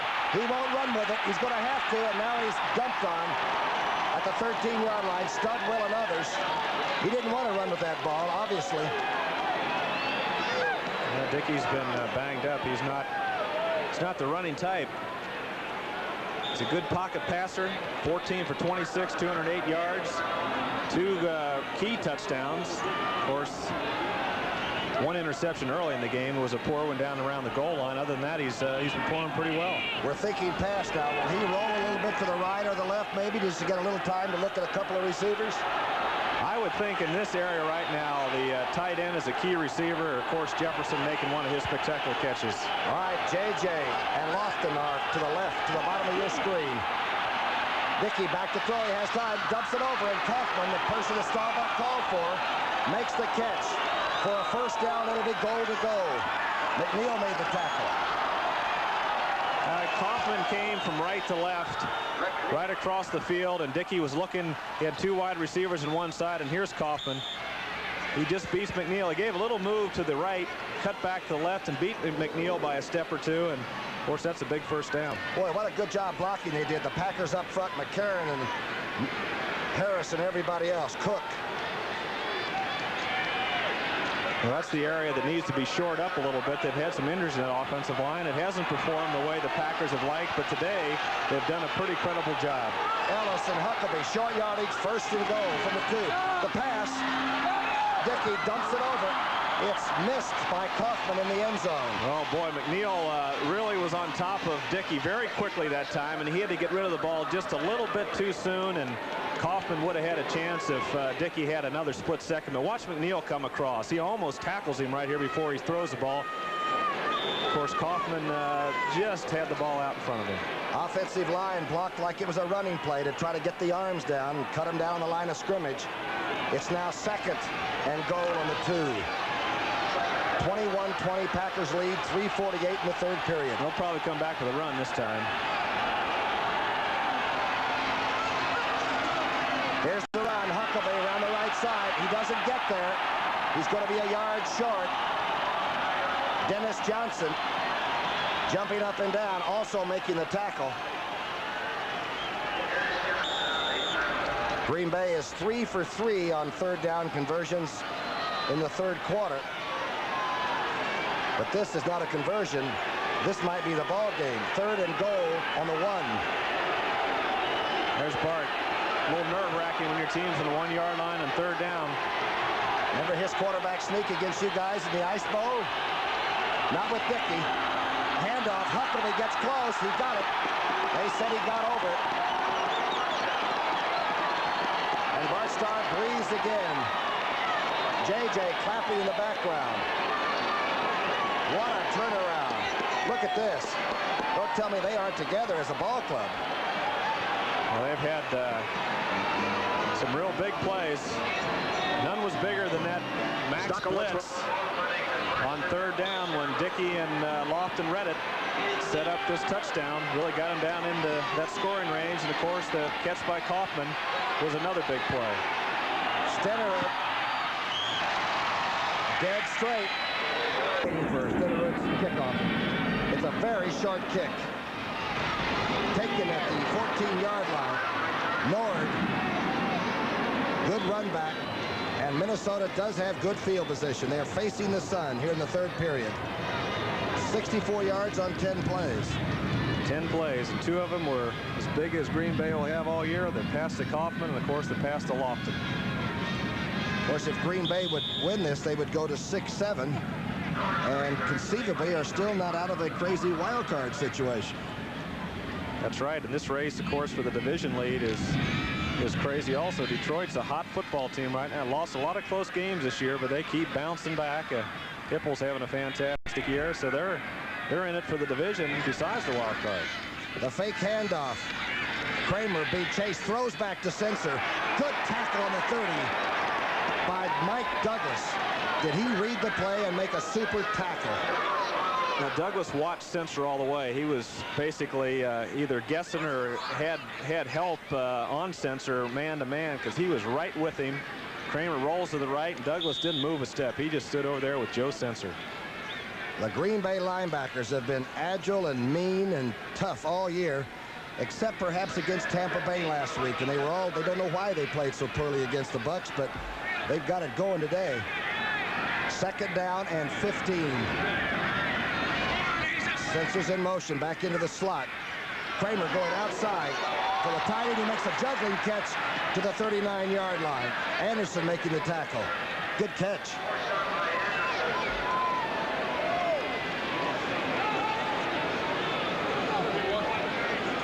I saw somewhere where Sensor was the leading collegiate basketball percentage shooter in field goals one year. He must have been a pretty good round ball player, huh? And they say a lot of his ability, of course, his moves and the things he does with the football and his great hands are directly attributable to basketball. And he's a diamond in the rough for the Vikings. They picked him up, and he's just gotten better and better each year.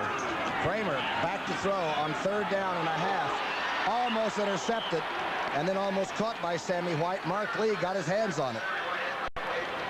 Yeah, Mark really played that one well. It's similar to the play that they ran before, except there wasn't a play action fake, but White was on the inside, was Rashad outside, ran a sideline route, but Mark Lee stepped in front of the ball and made a nice play. Coleman will kick it on 4th and 6, or a long 5. The punters have not been consistent. Freddie Nixon is waiting at about the 20-yard line. Here's the snap. Here's the kick. Almost blocked. There's no flag down. Taken at the 45. Now a flag is down. And Whitaker is stopped at about the 37-yard line. But there is a flag down.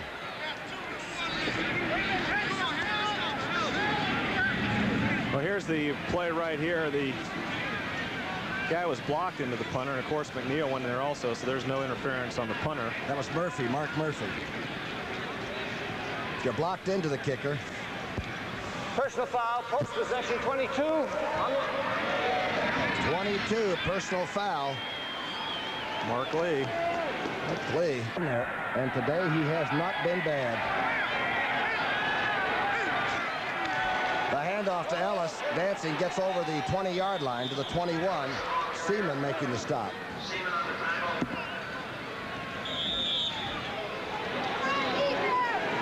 The Jets rolling along in that eastern part of the AFC, 25-0. Cincinnati now having some answer from Cleveland, but leading rather comfortably by 2 touchdowns late. Pittsburgh just laid it on the Rams. And here the Packers lead by 8.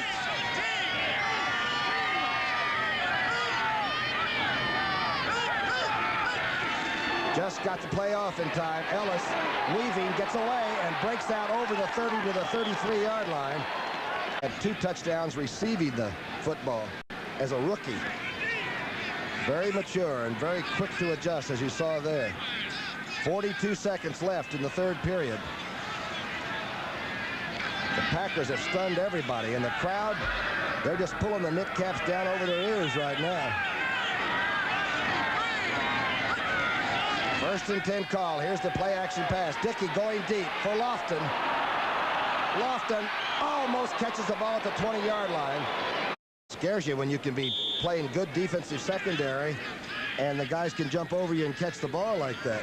That reminds you of Swan and Stallworth of Pittsburgh. Those guys, Bradshaw used to fire that thing up there with a wing and a prayer, and those guys, they'd come down with it. And of course, Hill and Pearson have been pretty good to me through the years. Not bad. I started to say that. Second down 10. Closing seconds for quarter number 3. Kaufman's in motion. Dickey screening out to Ellis, who has some blockers. Ellis cutting back against the flow. He's going to get to the sidelines if he does. No, he's pulled down. Hannon made a tackle by the jersey, or Ellis might have gotten to the far sidelines. I'm down. Dickey hands off to Huckleby. A pretty good block out front. A great tackle. Coming up hard with a sure tackle was Blair and Kurtnoff. Good, solid defense. Boy, he went down very quickly here. Huckleby's going around the corner right here, and there are the two of them just popping. Blair and number 25, Kurtnoff. Stakowicz back to punt now. Remember, Detroit won on Thanksgiving. If the Vikings lose, there's a tie for the division. The rush is on. Almost get it. Stakowicz is knocked down. There's a roughing the punter call. It's going to be an automatic first down. Payton has the return. So he's, of course, he's hit. No question about that. But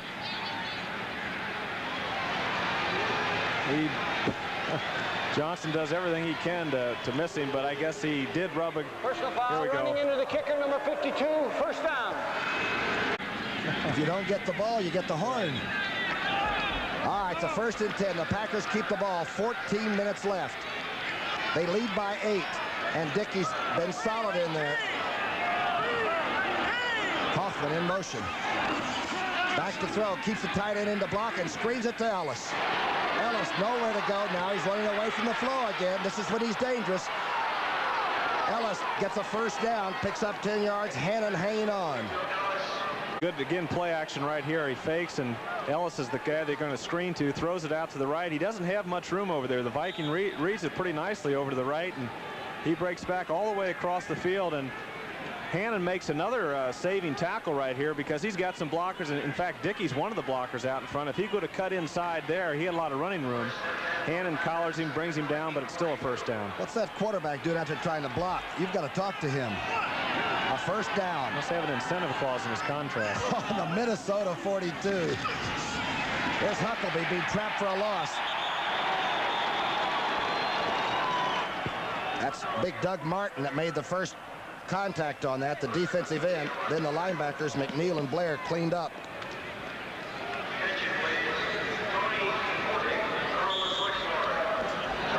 Now, Doug Martin really stops this play. There's penetration all the way across the way by Martin, and Daryl Groforth, number 57, doesn't have a chance. He tries to block him, but Martin penetrated and stopped the play. Looks to me like Huckleby might be pulling up a little bit on the last couple of runs. He slowed up expecting something to happen. That's dangerous. It's second down and 15. The fake draw. Dickey going up and over to Lofton, and it's caught by Lofton. James Lofton has it down the sidelines, and he's going to score for Green Bay.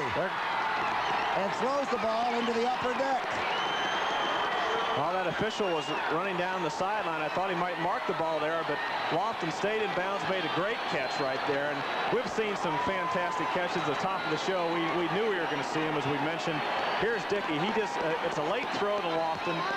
Again, number 25, Kurtnoff is there, but Lofton keeps the ball, stays in bounds, down the sideline. It's a 47-yarder. It's a touchdown. Another big play for Green Bay.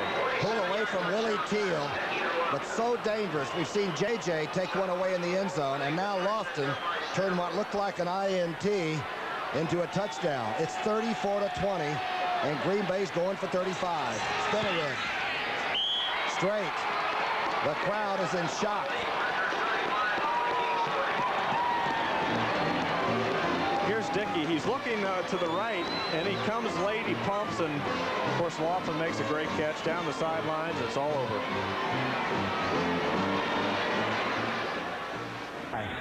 Here's Finnerud. Green Bay scoring their highest total of the season, 35 points. A very short kick high, almost into the wedge. Payton takes it at the 17-yard line and gets to the 30-yard line.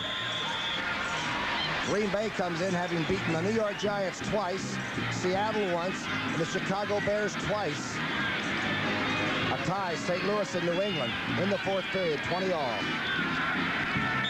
I guess Minnesota gets spoiled with that lead. Happened against Atlanta, and today they're 14-0. You start wondering if it was going to be a blowout with Minnesota and Zappo. Here's New Orleans, a big score also for that wild card chase, beating Tampa Bay. Tampa Bay is still in the running. Detroit's sitting back there, very fat and happy right now.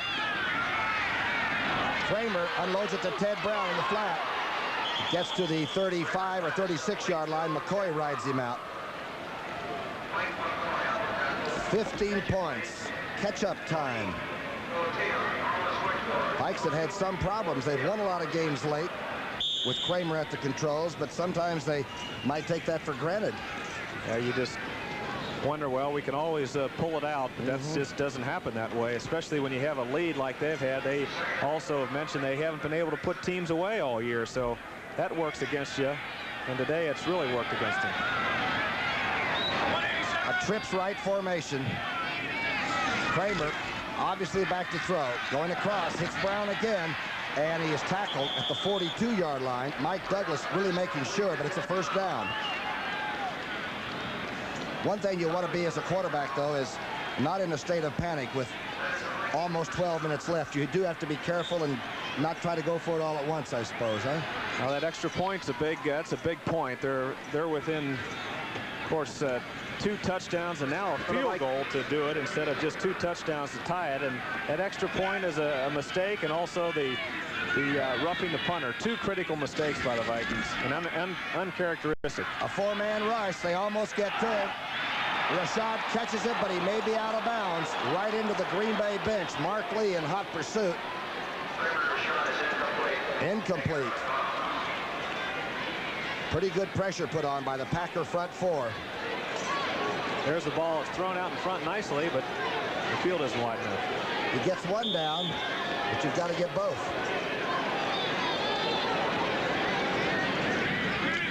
One of the great players in the league, Ahmad Rashad. Second down and 10. Look at those numbers right there. Those interceptions have been costly. 4-man rush again, and some heat put on. It's spattered away. Somebody on the line of scrimmage got it. I believe Mike Butler spiked it. Does that really depress you as a quarterback to have the ball batted back into your face? Is that one of the worst? Well, it is. It's frustrating, especially if you have a receiver wide open. Tommy's had his moments today, and he's been frustrated time and time again. He's had the interception before the half, and right there he looked like he had Ted Brown open. It was either Casey Merrill, 78, or Butler, but they both got penetration. In your face, as they say. It's third down and 10.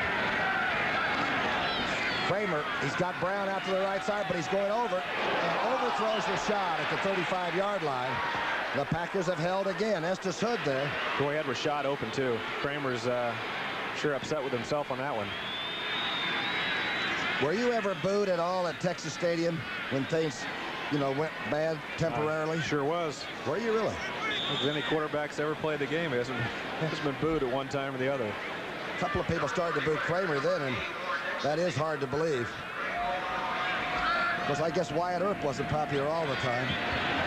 Coleman will be kicking from about the 33, and he's going for the right side, away from everybody. Nixon can't get to it. It's going to go into the end zone.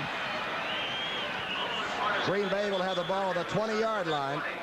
It has not been a good 3 quarters for the Minnesota Vikings. They trail 35-20 in 78. And I'll bet you Dickey's going to go for more. Handoff to Ellis. Doesn't get much. Doug Martin making the tackle. I agree with that. They are flat right now. It's unusual. Maybe Atlanta caused some problems, and then all of a sudden they're ahead 14-0 this game, and they get behind, and they just haven't been able to recover, and it just doesn't look like they're going to recover. The handoff to Huckabee behind Ellis's block. Oh, fumble. And Jeff Seaman, I believe, has the football, number 50. Fire that ball right in the end zone this time. Go for it. Comes a blitz. Kramer is getting rushed. Oh, it's intercepted. Intercepted by Johnny Anderson, the linebacker. Kramer got some heat and gave it away. First and 10 call. Let's go to New York City, where Brent Musburger has an update. Rookie, if the Packers hold on now against Minnesota, we got a log jam at the top of the NFC Central because of this rollout by Doug Williams of Tampa Bay. In for the touchdown. They're up now 17-14. They could be tied with the Vikes and the Lions at the top.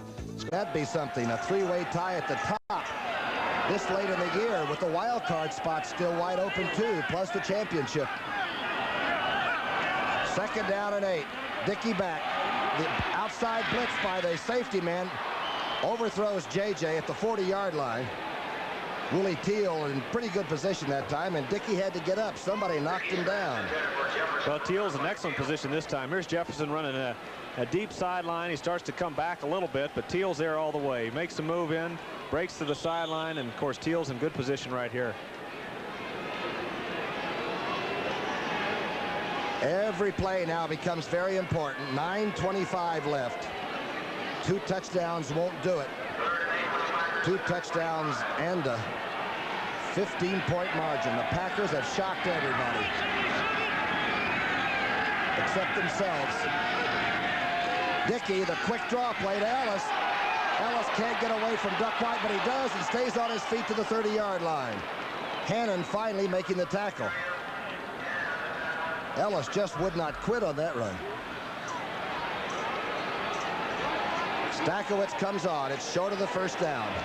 Well, I like that second play. They went for it. They went to throw the ball. I would like to see them go for it again.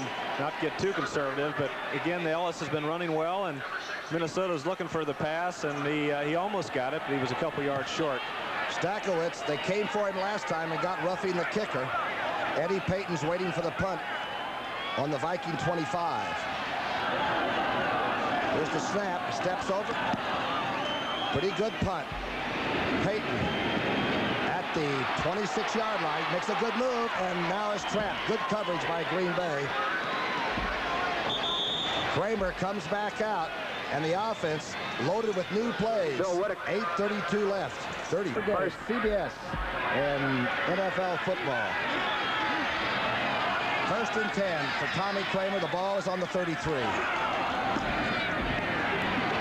Being rushed. Gets it to Tony Galbraith, who's in the game for the first time. The big fella out of Missouri, obtained from New Orleans for a number 3 choice, and it's hurry-up offense. Already it's a hurry-up time. Well, they've got to hurry up. They need more than 2 touchdowns. 9-yard pickup on the first one. Kramer firing to Censor, who has it in Green Bay territory.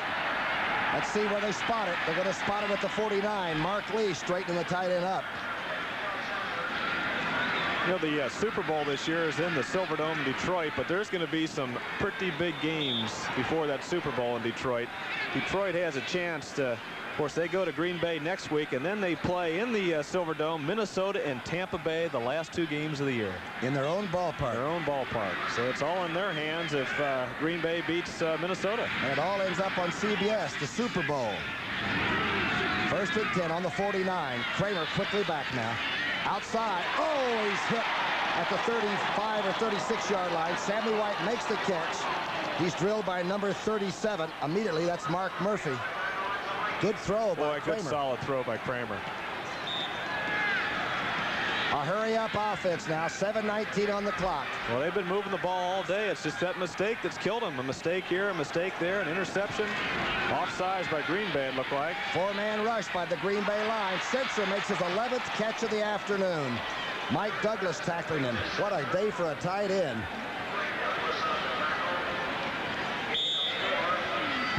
I'm notified this is the most Packer points against the Vikings since 1965. Kramer setting up, being rushed. He's not going to run. He's going to the right flat. And Galbraith has it. He's got a lot of room to run. Galbraith gets to the 13-yard line. Murphy's knocking him out there. What a throw by Kramer. It was. He saw Galbraith. He knew where he was out of the corner of his eye. He didn't want to go to him originally. Then all of a sudden he just whipped it out there. Galbraith makes a nice move once he catches the ball to the outside and gets away from number 53 that time, Mike Douglas. A big run. The guy's a 223 or 4 pounder. He's got good speed and looks like he's really got his attitude straightened away. The Vikings now driving, 6:39 left in the fourth period. They got to get points.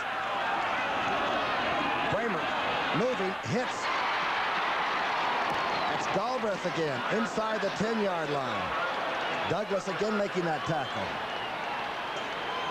These guys got to be in shape for this offense, don't they? Kramer seems to like it. That way he can get off 50 passes in the afternoon. Start the 2-minute period with 10 minutes to go. Second down 5. Kramer back quickly. Oh, it's spiked and knocked away by, I believe that was Richard Turner.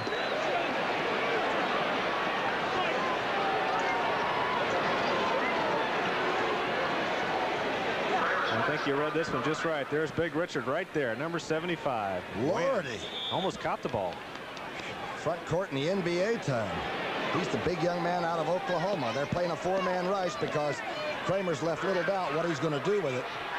6:14 left. Number 9. White's in motion and stays in the flat. Kramer going outside quickly. Tony Galbraith. They call it a catch. It's at the 5. It's short of that first down. Boy, he sidearmed that one. Got it out there, but it still was short. Now they're going to send in the field goal unit. Got to get the first thing that knocks off that 15 points so you can start to play even with your Abacus, huh? Well, that's right. That extra point is the one that's could haunt him before it's all over with. Van Meyer is in the game. He's missed 3 field goals all year. That's all. 18 of 21. Nord puts it down. 35-23. A hurry-up offense left them with 5.5 minutes left. And now 2 touchdowns will win it. Well, they've got the infield drawn in. He's going to go ahead and kick it deep. Nixon is really hightailing it. Takes it at the 10-yard line. Number 84. Good coverage out to the 24-yard line. McNeil making that tackle. Good coverage under the kickoff. Some other scores. The Jets stay on top and wait for Miami, Philadelphia tomorrow night. 25-0. Cincinnati rolling along 41-21. Pittsburgh shutting out the Rams. St. Louis 27-20 over New England. Young Lomax playing extremely well for the Cardinals. Washington still trailing Buffalo, but that's in the third period. Tampa Bay now on top of New Orleans, also in the third period. And right here we have a 35-23 game. Dickey's got to move the football. He's got to use the clock up. That's Huckabee inside. Turdell Middleton, has come into the game. Huckabee's last carry was the fumble. That's probably why it was his last carry. You sound like a coach once in a while. Well, I think they've got to throw the ball here. 2nd 8. Clock is running. They got to get aggressive. They got to at least get a couple of first downs out of this drive. I'm going to have trouble getting this play off. He's only got 10 seconds to get it off.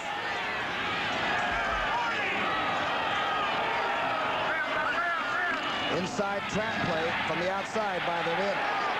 That is Gary Ellis coming out to the 35, and I believe he has the first down. That's a big run right there. Gary Lewis was in the game as a short wing. They had 2 wide receivers, Gary Lewis and Kaufman, and Lewis took one in motion and cracked down in the middle. Got a good block here on the man over center, and of course that helped. You think young Hipple and those people up in Detroit right now are getting close to the television set? I would think they would want to be, and they... Monty Clark, you think he's a little bit... They're not out hunting or doing something else. They've got to be watching this one. First down call, a big first down. Ooh, in the backfield. Tredell Middleton rolls away. There's a holding flag penalty on the play. That's Ellis. Pardon me, number 31 carrying. The flag is thrown back in where the backfield started from. Larry McCarron has got a guilty look on his face. Offensive holding, huh? Well, you see those linemen, you got to pick out the guy that kind of bobs his head a little bit. And that was Larry, but I'm guessing. I don't want to give it to Larry if he doesn't deserve it. One time that we make the lineman very famous. Holding, number 69, offense, first down. Would you like to give credit? That was not Larry. That was Leotis. Leotis Harris. How you can pick out holding, well, you have to be a great official to be able to spot it. Well, they go to holding school in the offseason. There is probably a school for that. Yep. First and 20. Yep. 3:55 on the clock. A 12-point lead. Here's the draw play. Tredell Middleton gets outside to the 35. Got 10 of it back. McNeil making the tackle. Boy, he did get outside that time, and they're in a three-man front right now. Minnesota, and they're blitzing their linebackers, but here's the move to get outside of Seaman, and of course the end that time was Doug Martin came down, but he got outside of Seaman. That's a big run. He got 10 yards back. Minnesota burned one of their timeouts. 3:37 on the clock. 35-23. There's Bratkowski, old Zeke, Bart Starr's neighbor and assistant coach. Don't forget, coming up next, the Giants 6-6 against the San Francisco 49ers. The 49ers win, it's all over. If the Giants win, they're still very much in the chase for that wild card. There's Dickey talking to a couple of pretty good quarterbacks there. Starr and Bratkowski. That's for sure. I think Bart this year is, there's an air about this team. It hasn't had all the success that it wanted to have this year. They've lost a couple of close games, but there's something there. There's a foundation there. There's a growth pattern, and all of a sudden to have to start from scratch again, I think would be a big mistake in Green Bay. They've had disappointments. They've had them for quite a few years, but there is around the league too. When you watch this team, there's an air of solidness. There's a foundation. There's some people that can make things happen, and you add a few more people to that, and you stay away from injuries, they could be in the thick of it next year. Their big rookie is in there right now, number 81, Gary Lewis, out of Texas Arlington, is 6'5", and he's usually a blocking type person, isn't he? They like Gary Lewis. He was a number 2 draft choice, and they think he's got a bright future. Green Bay's rushed for 116 yards on 36 carries. It's a pretty good offensive afternoon on the ground. Second down and 10 on the 35. Here's the power play to the right. Ellis is hitting the backfield and dropped. Number 89, Kenny Sanders. Defensive lineman made some kind of a shot across that scrimmage line. Jeez, I tell you. He went down faster than the stock market right there, man. Bam. On his hands and knees. Wow. Faster than the stock market. You have a crazy way of saying things. I wish it was faster than interest rates. Third down and 15. A little over 3 minutes left. Remember, the Vikings only have 2 timeouts now. They used one. They burned it. Big play here. Inside trap play. Ellis gets 3 or 4 piled up there. Hannon, McNeil. I didn't like that play. Brings out the young kicker. There's your time left. 35-23. And remember, the Vikings came out and scored 2 in a... Bloomington, Minnesota. Bud Grant senses victory with a 4-point lead over Dallas. The Cowboys are down to their last play from scrimmage. But that man is Roger Staubach. And that pass, known today as the Hail Mary, is complete to Drew Pearson. Dallas wins 17-14. I know how tough that is. It's tough in the ring, too. You were in those fights, or you were doing it? Second down and 6. 1:59 on the clock. Kramer needing points badly. He's got a wide open receiver, Ahmad Rashad. and he gets out of bounds at the 21. 1:52 on the clock. Mike McCoy forced him out. Rashad was wide open. Well, he was right in between that seam of the cornerback McCoy coming up and the safety Harvey back, and there was a man short to take McCoy, and he just put the ball. See, Galbraith, number 32, kind of tied up McCoy, and Rashad got behind McCoy and in front of Harvey, and it's a open area, a good seam, a good route, and a fine throw by Kramer. The clouds are rolling in, and it's getting cold. Some people have given up on the Vikings, but their offense hasn't. They're still out there and humming. Drop back. Kramer getting rushed. Goes to the outside. Sammy White to the 7-yard line. A beautiful throw under a lot of pressure. Well, you know, that's what happened on the second time now. The Green Bay changed up their defense, and over on that side, the cornerback, Mark Lee, ran with the wide receiver and gave Sammy White on the inside man-to-man defense on Estes Hood, and he just drilled the ball out there man-to-man. Good move by White. He made an inside fake and broke back to the outside, and Kramer knew he was man-to-man on Hood, and it was a good play. Nice throw by Kramer. Remember, Kramer has won 7 football games for the Vikings in his short career inside the last 2 minutes.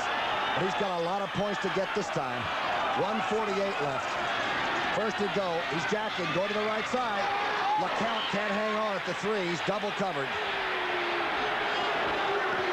That's really good he dropped that ball, actually, because they would have had to get up there and cost them a lot of time. Now they're going to get another shot at it, and the clock stopped. Do you really like to see a receiver drop the ball? I've never seen a quarterback that would admit that. Well, in that case right there, he only had 2 or 3 yards. What Kramer did, he pumped over the left side, and they were on Rashad. Or was that LeCount? That was LeCount on the right side, and really he wouldn't have gained anything. So now he's got another shot, and he saved a few seconds. He's got 11 seconds to get the playoff. 1:44 on the clock. He needs 12 points. Sammy White in motion. Kramer's back now. He's got 3 receivers to the left. It's intercepted. Intercepted. A great play by Douglas, the linebacker. It was off the hands of the receiver down there. I believe it was Galbraith. That's 5 interceptions. Tommy's really upset with himself. He took him down the field, and they scored there. They got a chance for the onside kick, and he really threw that ball behind White.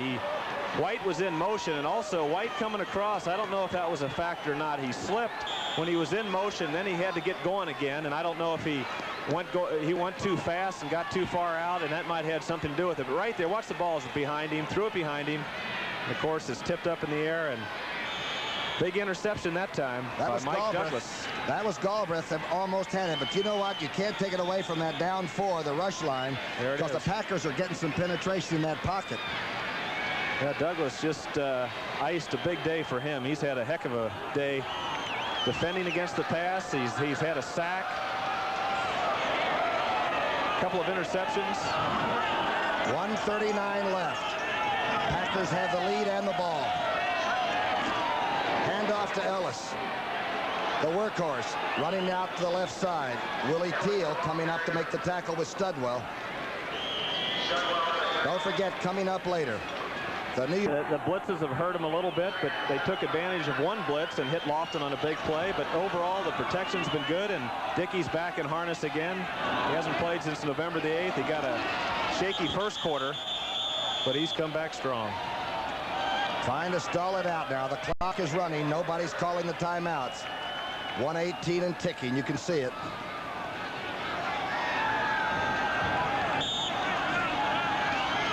Packers have rolled in here with nothing much going for them except the fact that their coach needs it and they need it for their program, and they're playing away from home.